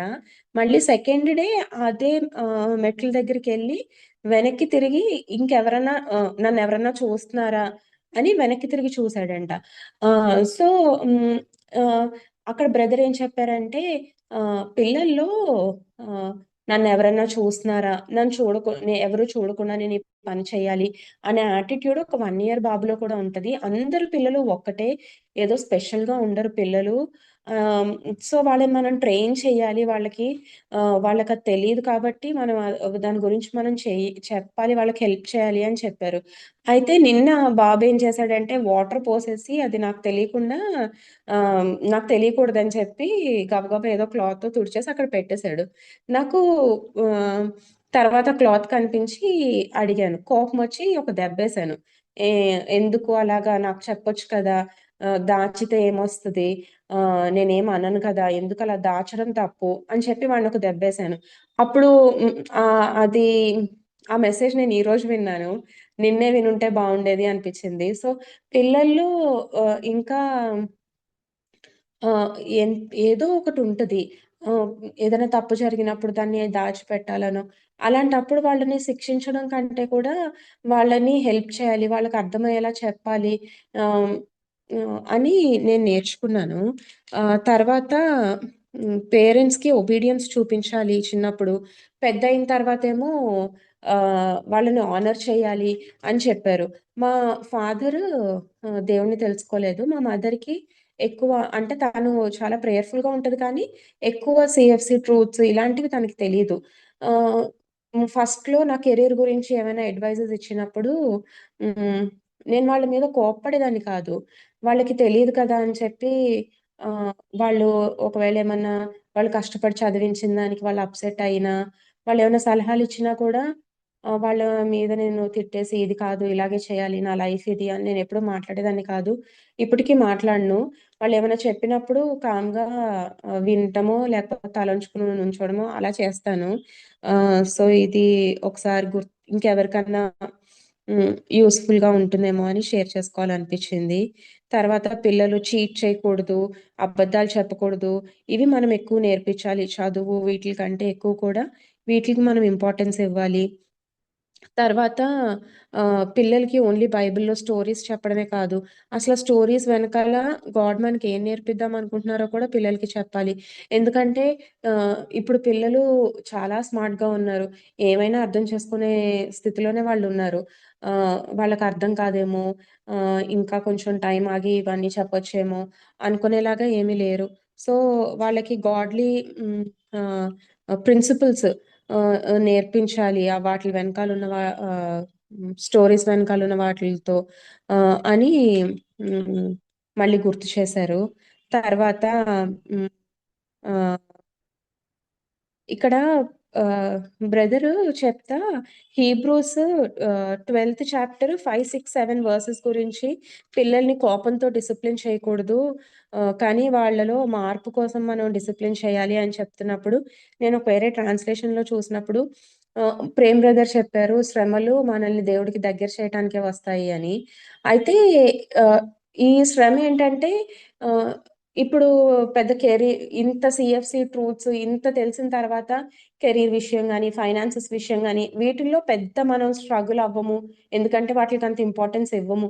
కానీ పిల్లల్ని పెంచే విషయంలో చిన్న స్ట్రగులొచ్చినా కూడా మనం దాన్నెలా తీసుకుంటున్నాము, అంటే దేవుడి దగ్గరికి మనం వెళ్ళాలి. మనం ప్రేయర్ చేయాలి. ఎక్కువ పిల్లల కోసం ప్రేయర్ చేయాలి అని నేను నేర్చుకున్నాను. ఇలాంటి శ్రమలు కూడా అంటే వాళ్ళు ఈ లోకంలో ఉన్నప్పుడు వాళ్ళేదైనా కొద్దిగా ఏదైనా నేర్చుకుంటున్నారు అనిపించినప్పుడు తప్పకుండా గాడ్ దగ్గరికెళ్ళి మనం హెల్ప్ అడగాలి. అంటే ఈ ట్రాన్స్‌లేషన్‌లో ఏమనుందంటే గాడ్ ఈస్ ఎడ్యుకేటింగ్ యూ అనుంది. మనకి విద్య నేర్పిస్తున్నట్టుగా నేర్పిస్తున్నారంట. మనం మధ్యలో డ్రాప్ ఔట్ అయిపోకూడదంట. ఇవన్నీ కూడా మనకొచ్చే స్ట్రగుల్స్ కూడా అది పనిష్మెంట్ కాదు గానీ ట్రైనింగ్ అని చెప్తున్నారు. సో, ఎడ్యుకేషను, ట్రైనింగు మనకొచ్చే శ్రమలు. సో, హ్మ్. దాన్ని బట్టి మనం డిస్కరేజ్ అయిపోకుండా, ముఖ్యంగా నేను డిస్కరేజ్ అయిపోకుండా గాడ్ దగ్గరికి ఖచ్చితంగా హెల్ప్ కోసం వెళ్ళొచ్చు అని ఇక్కడ నేర్పిచ్చారు. అయితే దీనికి అంతటికి గాడ్ హెల్ప్ చేస్తారు ఖచ్చితంగా రైట్ వేలో పెంచడానికి అనే ఫెయిత్ ఉండాలని చెప్పారు లాస్ట్‌లో. తర్వాత ఓన్లీ గాడ్ కెన్ హెల్ప్. దేవుడు మాత్రమే హెల్ప్ చేయగలరు. ఖచ్చితంగా హెల్ప్ చేస్తారు. గాడ్‌లీ చిల్డ్రన్ రైజ్ అవ్వాలని ఆయనకిష్టము అని చెప్పారు. సో, ఈ మాటలన్నిటిని బట్టి నేను ఎంకరేజ్ అయ్యాను. Thank you brothers and sisters.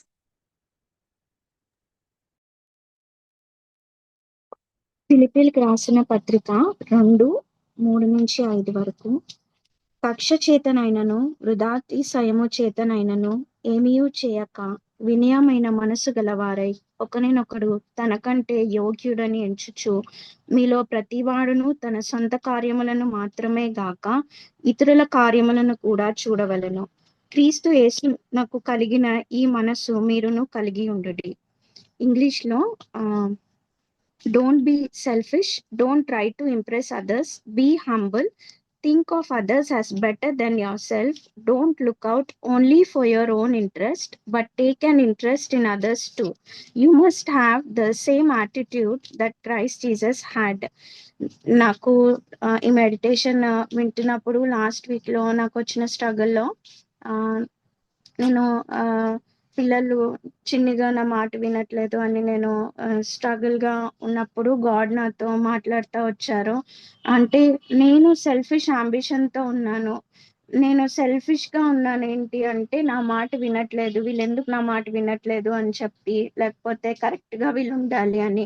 కానీ నా ఇంట్రెస్టే అది, నా సెల్ఫే అది, నా సెల్ఫిష్ నేచర్.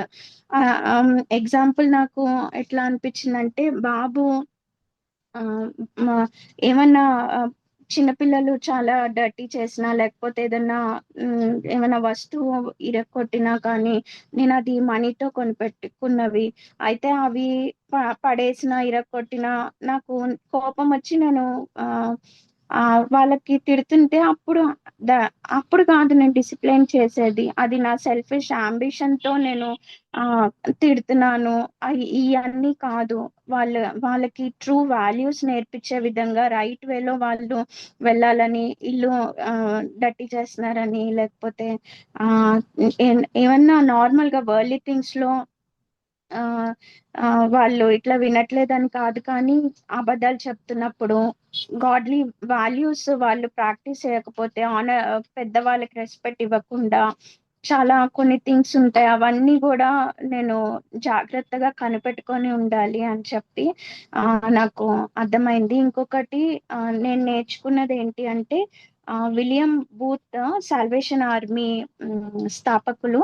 అయితే ఆయన వాళ్ళ కోవర్కర్స్ ని వేరే ప్లేస్ కి వెళ్ళి రక్షణ సువార్తను అందించమని అడిగితే, అక్కడ వాళ్ళు కొంత టైం వరకు వర్క్ చేసి వాళ్ళ వెనక్కి మళ్ళీ లెటర్ రాస్తారంట, ఇక్కడ ఏం వర్క్ అవ్వట్లేదు, వీళ్ళెవరు మాట వినట్లేదు, ఆ ఈ ప్లేస్ నుంచి వేరే ప్లేస్ కి పెట్టండి అని చెప్పి. అయితే ఆయన ఒక 2 words లెటర్ రాస్తారంట వాళ్ళకి, ట్రై టియర్స్ అని చెప్పి. అంటే నేను నిజంగా నా ఎక్స్టర్నల్ గా నేను వర్క్ చేసి వాళ్ళని జాగ్రత్తగా చూసుకుంటున్నాను అని అనుకొని, నేను వెనకాల సీక్రెట్ క్లాసెట్ లో నేను ప్రేయర్ చేయకపోతే వాళ్ళ హార్ట్ లో వర్క్ అవ్వదు, వాళ్ళ లైఫ్ లో వర్క్ అవ్వదు నిజంగా. అప్పుడు ఆ ట్రైటియర్స్ ని వాళ్ళకి అట్లాగే ప్రార్థించినప్పుడు నిజంగా అక్కడ ఎన్వైరన్మెంట్ అంతా చేంజ్ అయింది అని చెప్పి అక్కడ టెస్ట్ మనీలో ఉంది. అయితే దాంట్లో నుంచి నాకు చిల్డ్రన్ గురించి నాకు ఎక్స్టర్నల్ గా నేను ఇలా ఇవన్నీ టీచ్ చేస్తున్నా కూడా ఏంటి వీళ్ళలో చేంజ్ లేదు అని నేను అట్లా అనుకుంటున్నప్పుడు, నిజంగానే నాలో యాక్చువల్లీ సెల్ఫిష్ అంబిషన్ త్రూ వస్తుంది, కానీ నాలో చేంజ్ రావాలి, నేను ప్రేయర్ లైఫ్ లో ఇంకా బలపడాలి, వాళ్ళ గురించి నేను ప్రేయర్ చేయాలి గాడ్ దగ్గర అని చెప్పి నేను నేర్చుకున్నాను. ఆ తర్వాత డేవిడ్ సామ్స్ కీర్తనలు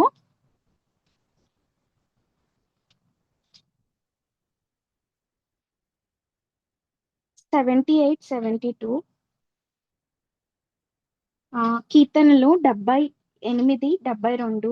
He cared for them with a true heart and led them with skillful hands. అతడు యథార్థ హృదయుడై వారిని పాలించెను, కార్యములు యందు నేర్పరి అయి వారిని నడిపించెను. అయితే అచ్యుత్ బ్రదర్ వెళ్ళిపోయాక తర్వాత వీళ్ళు చిల్డ్రన్ ఇంట్లో ఉన్నప్పుడు నేను చాలా థింగ్స్, నాకు కొన్ని పిల్లల్ని ఎలా చూసుకోవాలి అవన్నీ నాకు అర్థం కాలేనప్పుడు గాడ్ నాతో మాట్లాడుతూ వచ్చారు. ఒక షెపర్డ్ గా నేను వాళ్ళని గాడ్ లో లీడ్ చేయాలి. ఎట్లా అంటే నా సెల్ఫిష్ అంబిషన్స్ తో కాదు, నాకు ఇలాగే అవ్వాలి, ఇలాగే చేయాలి అని కాదు, కానీ యథార్థంగా గాడ్ దగ్గరికి వెళ్ళి గాడ్ దగ్గర నుంచి తీసుకోవాలి ఆ విస్డమ్ ని, గాడే ఇస్తారు.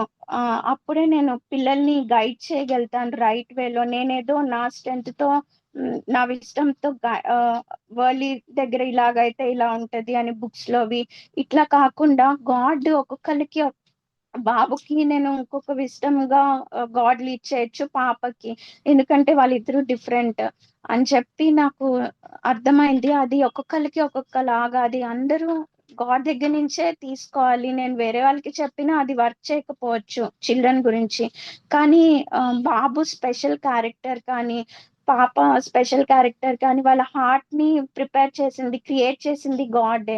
సో గాడ్ దగ్గరికి వెళ్ళి నేను ఇంకా గైడెన్స్ అడగాలి, ఒక యథార్థ హృదయంతో అని చెప్పి నేను నేర్చుకున్నాను. Praise the lord brothers and sisters. Thank you brothers and sisters. నేను కొన్ని విషయాలు మీతో షేర్ చేసుకుంటాను. నేను మీకు ఒక ఇమేజ్ చూపించాలనుకున్నాను.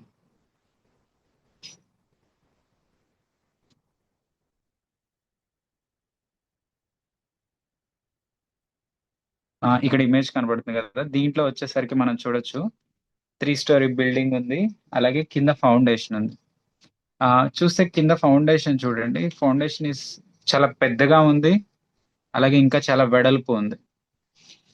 పైన బిల్డింగ్, ఇక లోకంలో చూస్తే మనం బిల్డింగ్ కట్టేటప్పుడు ఏంటంటే ఎన్ని ఫ్లోర్లు వేస్తాము అనే దాన్ని బట్టి ఫౌండేషన్ వేసుకోవాలి అంటారు. ఒకవేళ మీరు సరైన ఫౌండేషన్ లేకపోతే గవర్నమెంట్ పర్మిషన్ కూడా. కానీ దేవుని యొక్క జీవితం కట్టేటప్పుడు ఎలా ఉంటదంటే కనుక, మనం ఇనీషియల్ గా రక్షణ పొందేటప్పుడు మన ఫౌండేషన్ చిన్నదే ఉంటది, కానీ తర్వాత ఎదిగే కొందికి, ఆయన ప్రేమను తెలుసుకునే కొందికి కింద మన ఫౌండేషన్ కూడా చాలా పెద్దది అవుతా ఉంటది. అందుకే పౌలు భక్తుడు లాస్ట్ లో ఏమంటాడంటే, నేను ఆయన ప్రేమ యొక్క వెడల్పును, ఎత్తును, లోతును, పొడవును మొత్తం తెలుసుకోవాలనుకుంటున్నాను. దానికోసం నేను నా జీవితాన్ని దారపోస్తాను. అలాగే ఏంటంటే మన యొక్క ఎదుగుదల, ప్రతిరోజు క్రైస్తవ ఎదుగుదల ఎంతవరకు మనం జడ్జ్ చేసుకోవచ్చు అంటే కనుక, కింద ఫౌండేషన్ ఎంత స్ట్రాంగ్ గా వేసుకుంటున్నామని. ప్రతిరోజు మాత్రం ఫౌండేషన్ ప్రతిరోజు వేయాల్సింది. ఆయన ప్రేమని ప్రతిరోజు తెలుసుకోవాలి. మనం క్రైస్తవ జీవితం ఎదుగుదల ఎలా తెలుస్తుంది అంటే ఆయన ప్రేమను తెలుసుకోవటం. ఆయన ప్రేమను నేను తెలుసుకుంటున్నానా లేదా అని ఎలా నా జీవితంలో తెలుస్తుంది అంటే ఒకటి, you will become more humble. చాలా దీనుడు అనేది ఎక్స్టర్నల్ థింగ్ కాదు. బాహ్యంగా నేను ఎంత తగ్గించుకొని ఉంటున్నాను, ఎంత తల ఉంచుకొని ఉంటున్నాను, ఎంత సింపుల్ బట్టలు వేసుకుంటున్నాను, no. Humbleness is only before God. దేవుని ఎదుట నీ దీనత్వం అనే దేవుని ఎదుట కనపరిచేది. ఎందుకంటే నేను చూసాను, యేసుక్రీస్తు ప్రభువారి జీవితం చూసినప్పుడు, యేసుక్రీస్తు ప్రభువారు కొరడా తీసుకొని ఆ సినగాగులో అందరినీ తరిమేస్తున్నారు. అక్కడ ఎవరు చూసినా ఈయన దీనుడా అంటే ఎవరు నమ్మరు. పరిసయ్యుల దగ్గర నుంచొని పరిసయ్యులు అంటున్నారు, మీరు సున్నం పరిసయ్యుల్ని చాలా మాటలు అంటారు, మీరు ఫారసీస్, మీరు టూమ్స్ లాగా ఉన్నారు, అసలు వాళ్ళని చాలా మాటలు అంటారు. అలాంటప్పుడు చూసినప్పుడు ఏంటంటే ఈయన దీనుడా అంటే ఈయన దీనుడు కాడు. But the most humble person, ఎవరైతే దేవుని ముందు అత్యధిక దీనుడుగా ఎవరు నడిచారంటే యేసుక్రీస్తు ప్రభువారు. అప్పుడు నాకు అర్థమైంది, దీనత్వం అనేది బయటకు చూపించేది కాదు, ఇట్ ఈస్ బిఫోర్ గాడ్. నీ దేవుని ఎదుట నీ యొక్క జీవితం ఎలా ఉంది, అదే దీనత్వం. దాంట్లో నువ్వు ఎదుగుతున్నావు అంటే కనుక దేవుని ప్రేమను తెలుసుకున్నావు. ఫస్ట్ థింగ్ గాడ్ చెప్పారు, నీ మినిస్ట్రీ అయినా, నీ ఫ్యామిలీ లైఫ్ అయినా, నీ పిల్లలైనా ఎక్కడ మొదలవ్వాలంటే ఆ ఫౌండేషన్ లవ్ ఆఫ్ గాడ్. అది లేకపోతే కనుక మనం పిల్లల్ని పెంచలేము, మినిస్ట్రీ చేయలేము, ఈవెన్ మన సొంత స్పిరిచువల్ లైఫ్ కూడా వెళ్ళదు. ఒకవేళ అది వెళ్తుందంటే కనుక అది ఓన్లీ మెకానికల్ గా వెళ్తుంది. అంటే ఏంటంటే నడిపిస్తున్నాం బండిని అంతే. అంటే ఇంకా చెప్పాలంటే బండిలో పెట్రోల్ పోసుకొని వెళ్ళొచ్చు, తోసుకొని కూడా వెళ్ళొచ్చు, తోసుకొని వెళ్తున్నాం బండిని అంతే. అలాంటి జీవితం దేవుడు మన జీవితంలో కోలుకోవట్లేదు. అలాగే ఇంకో విషయం ఏంటంటే, అబ్రహాము చెప్పగానే ఇస్సాకు విన్నాడు అని చెప్పి అందరం మాట్లాడుతున్నాం, కానీ నాకు అనిపించింది ఏంటంటే ఇస్సాకు వినటానికి ఎలా సాధ్యమైంది అంటే, అన్ని ఇయర్స్ అబ్రహాంని చూస్తున్నాడు. ఈ Abraham was example to Isaac కి ఒక మాదిరిగా ఉన్నాడు. మరి ఐజాక్ కి ఈ సబ్మిషన్ అనే మాదిరి ఎక్కడి నుంచి వచ్చిందంటే సేరా నుంచి వచ్చింది. ఎందుకు ఈ మాట చెప్తున్నానంటే, ఇద్దరు వ్యక్తులను చూపిస్తాను. ఒకళ్ళు ఏంటంటే అబ్రహాము యొక్క భార్య సేరా. లోతు యొక్క భార్య గురించి మనకు తెలుసు, అలాగే లోతు పిల్లల గురించి కూడా తెలుసు. అబ్రహాము భార్య ఆశీర్వదింపబడింది, సేరా ఆశీర్వదింపబడింది, ఇస్సాకు కూడా ఆశీర్వదింపబడింది. కానీ లోతు భార్య నశించిపోయింది. లోతు పిల్లలు ఎందుకు చెప్తున్నానంటే, అక్కడ చూడండి, అబ్రహాముని విజిట్ చేయడానికి 3 దేవదూతలు వస్తారు. అందులో ఒకళ్ళు దేవుడు కూడా వస్తాడు. వచ్చినప్పుడు అబ్రహాం ఏమంటాడంటే, ఇక్కడ కూర్చోండి మీరు, నేను వెళ్ళి మీకు ఫుడ్ తీసుకొస్తానంటాడు.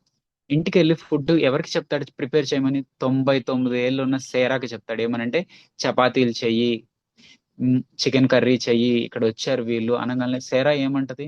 నీకు ఏమన్నా ఉందా బుద్ధి? నేను 99 ఇయర్స్ ఉమెన్, నన్ను వచ్చి ఇప్పుడు అప్పాలు చేయమంటావు, ఇవన్నీ చేయమంటావు, నాకు ఎక్కడ ఓపిక అనలేదు. నా యొక్క ప్రభువులు నన్ను అడిగారు అని చెప్పి వెంటనే వెళ్ళి చేస్తుంది, వయసుతో సంబంధం లేకుండా. అంత సబ్మిషన్ స్పిరిట్. ఇదే దేవదూతలు ఏం చేస్తారంటే ముగ్గురు కాకుండా ఇద్దరు లోతు దగ్గరికి వెళ్తారు. లోతు దగ్గరికి వెళ్ళినప్పుడు మరి లోతు కూడా అదే మాట చెప్తాడు, నువ్వు ఇక్కడ ఉండు, నేను నీకు ఫుడ్ చేసుకొస్తానని. మరి ఏది లోతు భార్య ఏది చేయడానికి? ఎవరు చేశారు అక్కడ అప్పాలు, ఎవరు చేశారు అక్కడ చపాతీలు? లోతెళ్ళి చేస్తాడు. ఏది వినే భార్య ఏది? సబ్మిట్ అయ్యే భార్య ఏది? సబ్మిట్ అయ్యే పిల్లలు ఎన్నో. అంటే Abraham Sarah was live example to Isaac. Submission, మనం విధేయత చూపించాలి అనే విషయం సేరా చూపించింది. నేను నా భర్తకి విధేయత చూపిస్తున్నా, చూడ ఇజాక్ మన తండ్రి ఏం చెప్తే అది చెయ్యి, ఆయన దేవునితో నడిచేవాడు, మనం సబ్మిట్ అయితే కనుక బ్లెస్సింగ్ ఉంటది అని చెప్పి ఇస్సాక్ చూపించింది. అదే ఇస్సాక్ అలాగే నేర్చుకున్నాడు. He learn like that. అలాగే ఆ బలిపీఠం మీద వెళ్ళి అలా కూర్చున్నాడు. ఎస్, మా మమ్మీ ఇలా సబ్మిట్ అయ్యింది, నేను కూడా సబ్మిట్ అవుతాను నా ఫాదర్ కి. That is the submission spirit where I learn. తర్వాత ఇంకోటి ఏంటంటే, నేను ఇంకో ఎగ్జాంపుల్ చూపిస్తాను. దేవుడు నాకు రీసెంట్ గా మాట్లాడింది పిల్లలు పెంచే విషయంలో. హెబ్రీల్కి రాసిన పత్రిక 13వ అధ్యాయము 17వ వచనము. ఇక్కడ నాకు దేవుడు చెప్పినట్టు నేను చదువుతాను. ఆ నాయకులుగా ఉన్నది కదా, ఇక్కడ నాయకులు కాకుండా తల్లిదండ్రులుగా ఉన్నవారు లెక్క అప్పచెప్పవలసిన వారి వలె మీ ఆత్మలను కాల్చున్నారు. ఇక్కడ ఎలా అంటే, తల్లిదండ్రులైన ఉన్నవారు లెక్క అప్పచెప్పవలసిన వారి వలె వాళ్ళ పిల్లలను కాల్చున్నారు. నిజంగా ఇది రెస్పాన్సిబిలిటీ మన మీద ఉంది. మనం నిజంగా బిలీవ్ చేయగలుగుతున్నామా? రేపు దేవుడు మనల్ని ఖచ్చితంగా అడుగుతాడు, నీకు 2 పిల్లలనా, 3 పిల్లలనా, లేకపోతే 5గురినా, లేదా ఒక్కరినైనా నేను నీకు ఇచ్చాను. రేపు ఖచ్చితంగా మనం వెళ్ళి లెక్క అప్పచెప్పాల వాళ్ళ గురించి. నేనైతే 100% బిలీవ్ చేస్తా. గాడ్ నన్ను ఖచ్చితంగా అడుగుతారు, నీకు 2 పిల్లల్ని ఇచ్చాను, వీళ్ళని ఎలా కాసావు నువ్వు? వీళ్ళకి నా వాల్యూస్ ఎలా నేర్పించావు నువ్వు? వీళ్ళకి నిజంగా నన్ను చూపించావా నువ్వు? నేను లెక్క అప్పచెప్పాలి. గాడ్, నేనైతే కమాండ్మెంట్ గానే తీసుకున్నాను. గాడ్, నేను కమాండ్మెంట్ గా తీసుకున్నాను. అవును, వీళ్ళ బాధ్యత నాది, నేను లెక్క చెప్పాల్సిన వాడిగా ఉన్నాను. నేను ఎంత కేర్ఫుల్ గా ఉంటాను ఈ విషయంలో. వాళ్ళకి ఏం నేర్పిస్తున్నాను, వాళ్ళకి ఏం బోధిస్తున్నాను. అలాగే ఇంకో వచనం కూడా నాకు గాడ్ చూపించారు, అది కూడా చూపిస్తాను నేను. ప్రొవర్బ్స్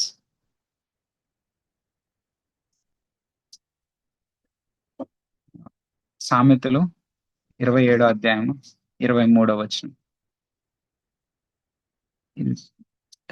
ఒక్కసారి తెలుగులో కూడా చదువుతాను నేను. నీ పశువుల స్థితి జాగ్రత్తగా తెలుసుకొనుము, నీ మందల యందు మనసు ఉంచుము. అది ఇంగ్లీష్ లో ఎలా ఉందంటే, put your heart into caring of your heard. అంటే నీ మనసంతా పెట్టి నువ్వు జాగ్రత్తగా కాచుకోవాలంట. నిజంగా మనల్ని గాడ్ నాకు చెప్పాను, నీ పిల్లల్ని పెంచే విషయంలో మనసంతా పెట్టి చేస్తున్నావా? మనం మనసంతా పెట్టి చేస్తే ఎలా ఉంటదంటే, కష్టం ఉన్నా చేస్తాం, ఇబ్బంది ఉన్నా చేస్తాం, ఎటువంటి బాధ అయినా పర్లేదు చేస్తాం, మనసు అంతా పెడితే. అందుకే ఎప్పుడైనా పిల్లల్ని చదువుకునేటప్పుడు ఏమంటాం అంటే, మనసు పెట్టి చదువు అంటే ఏంటంటే, ఇష్టపడి చదవాలి. కష్టంగా చదవకు, మనసు పెట్టి చదువు అంటాం. దట్స్ వాట్ దేవుడు కూడా అదే అంటాడు. నీ పిల్లల్ని పెంచే విషయంలో నీ మనసంతా పెడుతున్నావా? లేదు, జస్ట్ ఏదో సిఎఫ్సిలో చెప్తున్నారు కాబట్టి పిల్లలకి చెప్పాలి వాల్యూస్ అని చెప్తున్నాం. గాడ్ అన్నారు అలా చెప్తే నువ్వు ఎప్పటికీ మారరు వాళ్ళు. నీ మనసంతా, నీ హృదయం అంతా పెట్టి చెప్పాలి. ఈ ఇంకోటి థింగ్ నాకు చెప్పారు. ఇంకా లాస్ట్ ఒక్కటి చూపిస్తాను నేను. కీర్తనలు 16వ అధ్యాయము 11వ వచనం. మన పిల్లలకి మనం ఏమి చూపించాలి అని నాకు చెప్పింది, నీ సన్నిధిని సంపూర్ణ సంతోషము కలదు. ఇది మనం చూపించగలుగుతున్నాము. గాడ్ నన్ను అడిగాడు, can you show to your children this one? ఆయన సన్నిధిలోనే సంపూర్ణ సంతోషం ఉంది.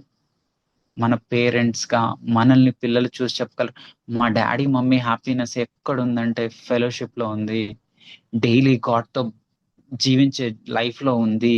వాళ్ళ మనీ మీద లేదు వాళ్ళ హ్యాపీనెస్, వాళ్ళ యొక్క థింగ్స్ మీద లేవు హ్యాపీనెస్, వాళ్ళ జాబ్ లో లేదు హ్యాపీనెస్, వాళ్ళని దేవుడు వెంబడించడంలోనే వాళ్ళ హ్యాపీనెస్ ఉంది. ఫెలో బిలీవర్స్ ని కలిసేటప్పుడే నేను వాళ్ళలో ఆనందం చూస్తున్నాను, చర్చ్ లోకి వెళ్ళినప్పుడే వాళ్ళలో ఆనందం చూస్తున్నాను, వాళ్ళతో మింగిల్ అవుతున్నప్పుడే ఆనందం చూస్తున్నాను, ప్రేయర్ చేస్తున్నప్పుడు సాంగ్స్ పాడుతున్నప్పుడే వాళ్ళ ఆనందం చూస్తున్నాను. మిగతా టైంలో వాళ్ళు ఏం ఎంజాయ్ చేయట్లేదు. వాళ్ళ ఎంజాయ్ అంతా సరే వాళ్ళ దేవుని సన్నిధిలోనే ఉంది. మన పిల్లలు అది చూడగలుగుతున్నారు. ఇఫ్ దే సీ దట్, వాళ్ళు అదే ఫాలో అవుతారు. గాడ్ నాకు ఇచ్చిన వాగ్దానం ఇది, నువ్వు ఇవి చూపించు నీ పిల్లలకి. సంపూర్ణ సంతోషం, నీ జీవిత సంతోషం ఎక్కడుందో వాళ్ళకి నువ్వు చూపించాలి. యేసుని వెంబడించడంలోనే ఉంది నా సంతోషం అని చూపించాలి. ఇంకోటి, హృదయం అంతా పెట్టి మన పిల్లల్ని పెంచాలి. ఒకవేళ మనకి రెస్పాన్సిబిలిటీస్ గాడ్ నాకు ఇచ్చారు, ఇప్పుడు రెస్పాన్సిబిలిటీ ఎల్డర్ గా ఒక రెస్పాన్సిబిలిటీ ఇచ్చినప్పుడు గాడ్ నాకు ఇచ్చిన మందని నేను ఎలా కాస్తున్నాను? హృదయం అంతా పెడుతున్నానా, లేదా జస్ట్ ఒక ఎల్డర్ అనే పదవి తీసుకొని ఓకే వీళ్ళ గురించి ఒక మాట ప్రార్థన చేస్తాను? నువ్వు నీ హార్ట్ అంతా పోర్ అవుట్ చేయాలి వాళ్ళ గురించి. నిజంగా నీ హార్ట్ లో బర్డన్ ఉందా? లేకపోతే అడగాలి దేవుడి దగ్గరికి వెళ్ళి పదే పదే, మనకి ఎవరైనా రెస్పాన్సిబిలిటీగా యూత్ ని ఇచ్చారా, సండే స్కూల్ చిల్డ్రన్ ఇచ్చారా, లేదా ఒక ఫ్యామిలీని మనకి ఏమైనా గాడ్ ఇచ్చారా? Should keep heart on that. మనం మనసంతా పెట్టాలి. ఇంకోటి ఏంటంటే, మనం లెక్క అప్పచెప్పవలసిన వాళ్ళు ఉన్నాము. వాళ్ళని ఎలా కాస్తున్నాం, వాళ్ళకి ఏ విలువలు నేర్పిస్తున్నాం? దేవుని ప్రేమతోనే మనం ఇవన్నీ చేయగలం. దేవుని ప్రేమతోటి, పరిశుద్ధాత్మ శక్తితోనే, దేవా నీ శక్తిని నాకు ఇవ్వు. నేను యెహోషాపాతులాగా మళ్ళీ మళ్ళీ వచ్చి అడుగుతా, నా వల్ల కాదు, నేను ఏమీ చేయలేను, మేము బలహీనలము, నీ వైపు చూస్తున్నాను. ఈ 3 ఎప్పుడు మన జీవితంలో, పిల్లలు పెంచే విషయంలో, జాబ్ చేసే విషయంలో, సంఘం నడిపించే విషయంలో, ఒక రెస్పాన్సిబిలిటీ తీసుకునే విషయంలో, ఏ విషయంలో అయినా ఈ 3 ఉండాలి. దేవా నేను బలహీనుడును, నాకు ఏం చేయాలో తెలీదు, నా కనులు నీ వైపు తిప్పి ఉన్నాను.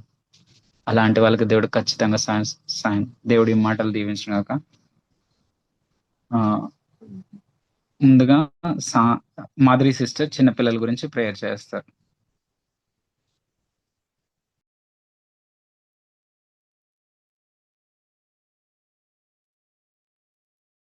మా ప్రేమగల పరలోకపు తండ్రి, కృపగల దేవ, యేసుక్రీస్తు నామంలో మీకు వందనాలు స్తోత్రాలు చెల్లించుకుంటున్నాం ప్రభా. దేవా, ఈ యొక్క సమయంలో ప్రభా మరి మేము సంఘంగా కూడి ప్రార్థించడానికి మీరు మాకు ఇచ్చిన అవకాశాన్ని బట్టి నీకు వందనాలు ప్రభా. దేవా, ఎక్కడైతే 2-3 కూడి నా నామాన ప్రార్థిస్తూ ఉంటారో వారి మధ్య నేను ఉంటానని సెలవు ఇచ్చిన దేవా. దేవా, మరి మేము సంఘంగా కూడి ఏకాత్మతో ఏక మనసుతో ప్రార్థిస్తుండగా మీరు మా మధ్య ఉన్నారని నమ్ముచు నిన్ను స్తుతిస్తూ గణపరుస్తున్నాం ప్రభా. దేవా, ఈ సమయంలో మా యొక్క సండే స్కూల్ చిల్డ్రన్ కొరకు ప్రార్థిస్తున్నాం తండ్రి. దేవా, మా బిడ్డలందరినీ ప్రభా దేవా దయతో జ్ఞాపకం చేసుకోమని వేడుకొంచున్నాం ప్రభా. దేవా తండ్రి, హెన్రీ షీనాన్ని బట్టి నీకు వందనాలు ప్రభా. దేవా, సాత్విక విశ్వాసం బట్టి నీకు వందనాలు ప్రభా. జెన్నీ, జోషువా, జోనాథన్, సుష్టిత, యాంజలినా, యేసు, అభిజయ్, ధనలక్ష్మి, సుధా, యాని, సంజన, జో, ఆద్యపాల్, ఆరుష్ పాల్, రీనా, ధన్యాన్ని బట్టి నీకు వందనాలు చెల్లించుకుంటున్నాం ప్రభా. ఈ బిడ్డలందరినీ దేవా తండ్రి కృపలో మేలుకై జ్ఞాపకం చేసుకోమని వేడుకొంచున్నాం ప్రభా. దేవా తండ్రి, మరి తండ్రి ఈ బిడ్డలను పెంచే విషయంలో ప్రభా తల్లిదండ్రులుగా మాకు కావాల్సిన జ్ఞానాన్ని కూడా మీరు మాకు దయచేస్తూ రమ్మని వేడుకొంచున్నాం ప్రభా. వారిని దైవికమైన విధానంలో పెంచడానికి ప్రభా దేవా మా యొక్క హృదయం అంతా పెట్టి ప్రభా మంచి మనసుతో వారిని తండ్రి పెంచడానికి మాకు సహాయం చేయమని వేడుకొంచున్నాం ప్రభా. తల్లిదండ్రుల ఫౌండేషన్ సరిగ్గా లేకపోతే ప్రభా పిల్లలు సరిగా దేవుని భయంలో పెరగలేరు ప్రభా. మరి అట్టి గట్టి ఫౌండేషన్ తో పెంచడానికి సహాయం చేయమని వేడుకొంచున్నాం ప్రభా. దేవా తండ్రి, వయసు ఎందును, బుద్ధి ఎందును, జ్ఞానం అందును యేసు ఏ రీతిగా వర్ధిల్లుతూ వచ్చినారు అట్టి విధానంలో ఈ బిడ్డలు కూడా ఎదగడానికి సహాయం చేయమని వేడుకొంచున్నాం ప్రభా. దేవా తండ్రి, మరి దేవుని యందు భయభక్తులు వారికి పుట్టిస్తూ రమ్మని వేడుకొంచున్నాం ప్రభా. చిన్న నాటి నుంచే ప్రభా దేవా తండ్రి, బాల్య దినములోనే నీ సృష్టిగతను స్మరణకు తెచ్చుకొని అని ప్రభా. దేవా, బాల్య దినములోనే బిడలు ప్రభా నిన్ను కూర్చున్న అనుభవంలోనికి రావటానికి సహాయం చేయమని వేడుకొంచున్నాం ప్రభా. దేవా, వారి నీ యొద్దకు రావటానికి ఎటువంటి ఆటంకాలు వస్తున్నాయి వాటన్నిటిని యేసుక్రీస్తు నామములో బంధించమని వేడుకొంచున్నాం ప్రభా. దేవా తండ్రి, బిడలను తండ్రి ప్రతి ఒక్కరిని పేరు పేరున జ్ఞాపకం చేసుకోమని వేడుకొంచున్నాం ప్రభా. వారి యొక్క చదువుల విషయంలో ప్రార్థిస్తున్నాం తండ్రి. దేవా ఇంతవరకు దేవా ఈ అకాడమిక్ ఇయర్ ప్రభా వారు కష్టపడి చదివారు ప్రభా. నెక్స్ట్ క్లాసెస్ కి ప్రమోట్ అవడానికి సహాయం చేయమని వేడుకొంచున్నాం ప్రభా. అలాగే వారి యొక్క స్కూల్ రాకపోకల యందు నీ కాపుదల ఉంచుతూ రమ్మని వేడుకొంచున్నాం ప్రభా. వారికి మంచి ఆరోగ్యాల్ని దయచేస్తూ రమ్మని ప్రార్థిస్తున్నాం తండ్రి. దేవా మరి క్లైమేట్ చేంజ్ అవుతుండగా సమ్మర్ కి ఎటువంటి ఎఫెక్ట్ కాకుండా ప్రభా బిడ్డలందరి పైన నీ కాపుదల భద్రత ఉంచుతూ రమ్మని ప్రార్థిస్తున్నాం ప్రభా. మరి ఈ బిడ్డలందరూ కూడా ప్రభా తల్లిదండ్రులకు లోబడి మనస్తత్వాల్ని వారికి దయచేయండి ప్రభా. ముఖ్యంగా ప్రభా మరి ఈ యొక్క ప్రస్తుత దినాలు ప్రభా దేవా ఎంతో ఫాస్ట్ గా ప్రభా ఉంటున్నాయి ప్రభా. మరి వారు ఈ యొక్క వరల్డ్ పరంగా ఉండకుండా ప్రభా దేవా తండ్రి లోకపరంగా కాకుండా ప్రభా దేవుని విధానంలో ఆ బిడ్డలు ఉండటానికి సహాయం చేస్తూ రమ్మని వేడుకొంచున్నాం ప్రభా. వారికి తీసుకొచ్చే ప్రతి ఒక్క టెంప్టేషన్స్ నుంచి మీరే విడుదల దయచేస్తూ రమ్మని వేడుకొంచున్నాం ప్రభా. దేవా బిడ్డల్లో రెబెల్నెస్ నేచర్ అలాంటివి ఏమీ లేకుండా ప్రభా దేవా తండ్రి దేవుని భయము తల్లిదండ్రుల భయము వారికి దయచేస్తూ రమ్మని వేడుకొంచున్నాం ప్రభా. ప్రతి ఒక్క బిడ్డతో మీరు మాట్లాడుతూ రమ్మని వేడుకొంచున్నాం ప్రభా. మరి ఇంట్లో పేరెంట్స్ చెప్పిన మాటలో ప్రభా మరి అలాగే సండే స్కూల్లో టీచర్స్ చెప్పేవి తండ్రి విని వారు గ్రహించుకుని ప్రభా వినగలిగే చెవులను గ్రహించగలిగే మనసులను వారికి దయచేయండి ప్రభా. మరి ఆ యొక్క బైబిల్ స్టోరీస్ ద్వారా వారి యొక్క జీవితాలను ప్రభా వారి యొక్క జీవితాలను భద్రపరుచుకుని ప్రభా వారికి కావాల్సిన సమయంలో ప్రభా వాటిని పొందుకోవడానికి మీరే సహాయం చేస్తూ రమ్మని వేడుకొంచున్నాం ప్రభా. దేవా తండ్రి వారి యొక్క సమయాల్ని శాతాన్ని దొంగిలించకుండా ప్రభా దేవా వ్యర్థమైన వాటి కొరకే వారి యొక్క సమయాన్ని వృధా చేసుకోకుండా ప్రభా బిడ్డలందరికీ మీరే తోడైండమని వేడుకొంచున్నాం ప్రభా. దేవా మీరు మా యొక్క ఈ యొక్క ప్రార్థన ఆలకించారని నమ్ముచు ప్రభా మా యొక్క చిన్న స్తుతి తండ్రి యేసుక్రీస్తు నామములో ప్రార్థించి అడిగి వేడుకొంచున్నాం తండ్రి. Amen. Thank you sister. Next సాంబే సిస్టర్ గారు యూత్ యొక్క జాబ్స్ గురించి అలాగే వాళ్ళ రక్షణ గురించి ప్రేయర్ చేస్తారు.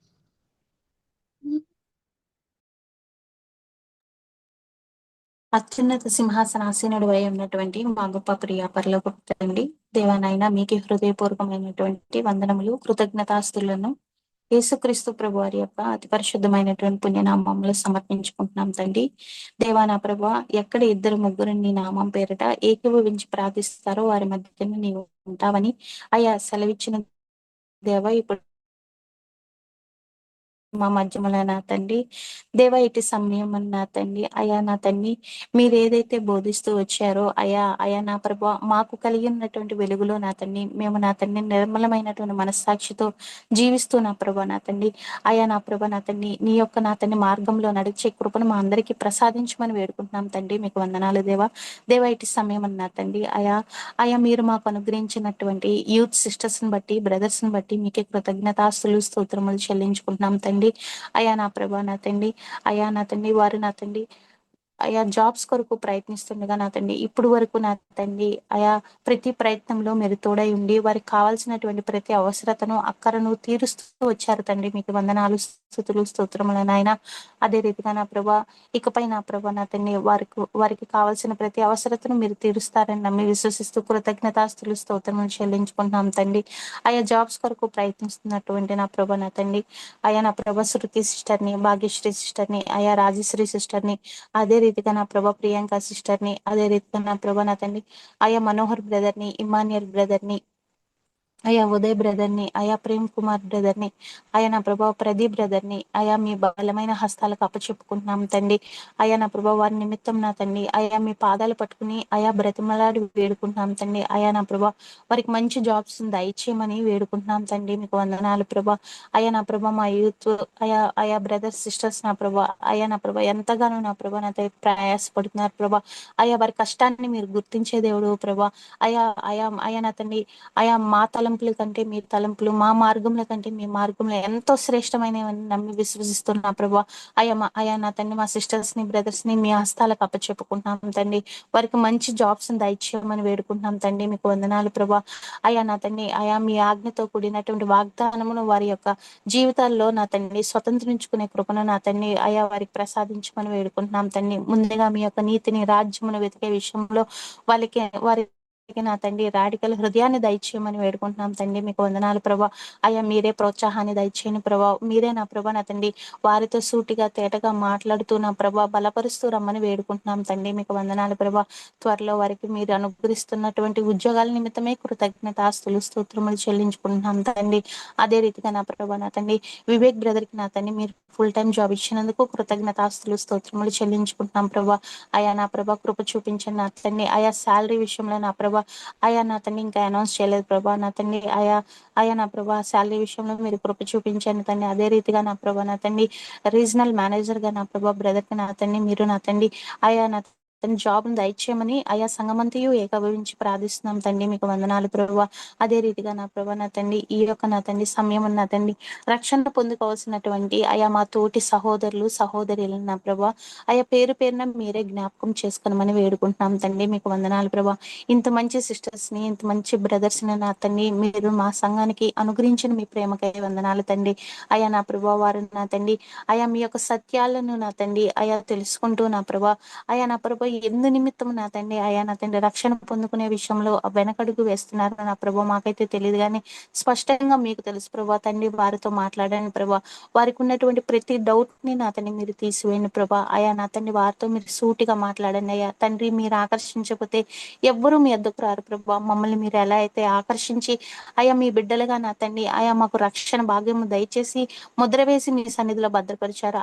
మా తోటి సహోదరులను కూడా నా ప్రభా నా తండ్రి మీ యొక్క బిడ్డలుగా నా తండ్రి ముద్ర వేసి భద్రపరచమని రక్షణ ఆనందమును మా వల్లే వారు కూడా అనుభవించడానికి సహాయం దయచేయమని వేడుకుంటున్నాం తండ్రి. మీకు వందనాలు ప్రభా.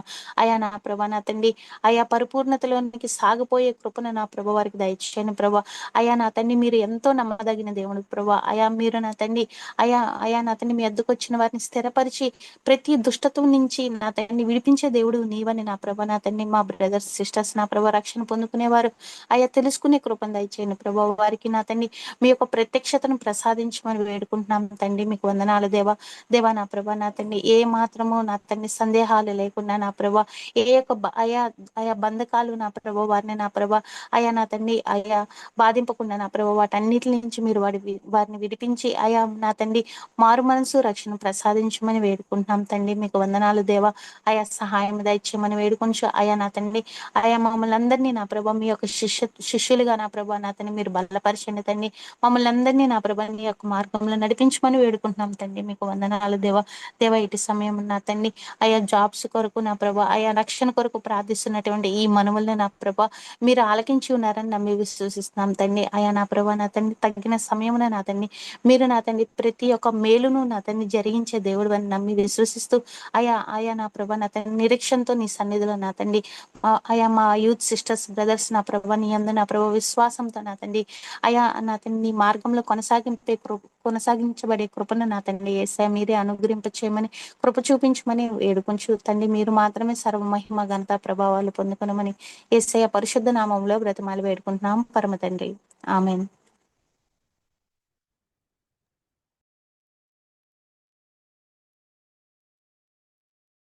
Gracious Heavenly Father, thank you Lord ఈ టైంని మాకు ఇచ్చినందుకు. లార్డ్ మీ పాదాల దగ్గరికి మళ్ళీ మేము వన్నెస్తో వచ్చుచున్నాం తండ్రి. మ్యారేజెస్ గురించి మేము ప్రార్థన చేయటకు వచ్చున్నాం తండ్రి. Lord Soni sister, Evangeline, Navya sister, Sucharita, Priyanka sister, Lakshmi, Elizabeth Esther sisters ని, దివ్య, శృతి సిస్టర్స్ ని, రవితేజ, ఎమాన్యుల్, మనోహర్ బ్రదర్స్ ని లార్డ్ మీ పాదాల దగ్గర పెట్టుచున్నాం తండ్రి. ప్రతి ఒక్కరికి సరైన పార్ట్నర్ ని సరైన టైంలో లార్డ్ మీరు అనుగ్రహిస్తారని మేము నమ్ముచున్నాం తండ్రి. లార్డ్ ఈ టైం మొత్తం మీరు ప్రొటెక్ట్ చేస్తా గాడ్ చేస్తా వాళ్ళ హార్ట్ ని మీరు లీడ్ చేస్తున్న రీతిని బట్టి మీకు స్తోత్రం చెల్లించుకుంటున్నాం తండ్రి. ఎన్నోసార్లు అన్ని విషయాల్లో లార్డ్ టెంప్టేషన్ నుంచి మీరు లార్డ్ ఓవర్కమ్ చేసే స్ట్రెంగ్త్ ని ఇచ్చారు. పడిపోతున్నప్పుడు మళ్ళీ లేవనెత్తారు లార్డ్ మీ బలమైన హస్తాలుంచి లార్డ్ మీ ట్రూత్ వైపు, మీ నారో పాత్ వైపు వీళ్ళందరినీ నడిపిస్తున్న రీతిని బట్టి మీకు స్తోత్రము. మీరు స్ట్రగుల్స్ లో మీరు తోడుగా ఉన్నారు తండ్రి. నిజంగానే నారో పాత్ లో లార్డ్ ఇరుకైన మార్గము కష్టమని మేము అనుకుంటున్నప్పుడు మీరు మాకు గ్రేస్ నిచ్చి ఎంతో తోడుగా మాకు అందరికీ నడిపిస్తున్న రీతిని బట్టి మీకు స్తోత్రం తండ్రి. లార్డ్ మీ లైఫ్ ని మీ ట్రెజర్ ని లార్డ్ వీళ్ళందరి హార్ట్స్ లో మీరు నింపుతున్న రీతిని బట్టి లార్డ్ మీకు స్తోత్రం చెల్లించుకుంటున్నాం తండ్రి. మ్యారేజ్ పార్ట్నర్ రాకముందు మీరు లార్డ్ అందరినీ మీరు వాళ్ళ హార్ట్స్ ని రెడీ చేస్తున్న రీతిని బట్టి మీకు స్తోత్రం తండ్రి. లార్డ్ మిమ్మల్ని పోలి నడిచే కృపని ఫ్యామిలీస్ ని కట్టుకుంటలో లార్డ్ జ్ఞానాన్ని లార్డ్ ఇస్తున్న రీతిని బట్టి మీకు స్తోత్రం తండ్రి.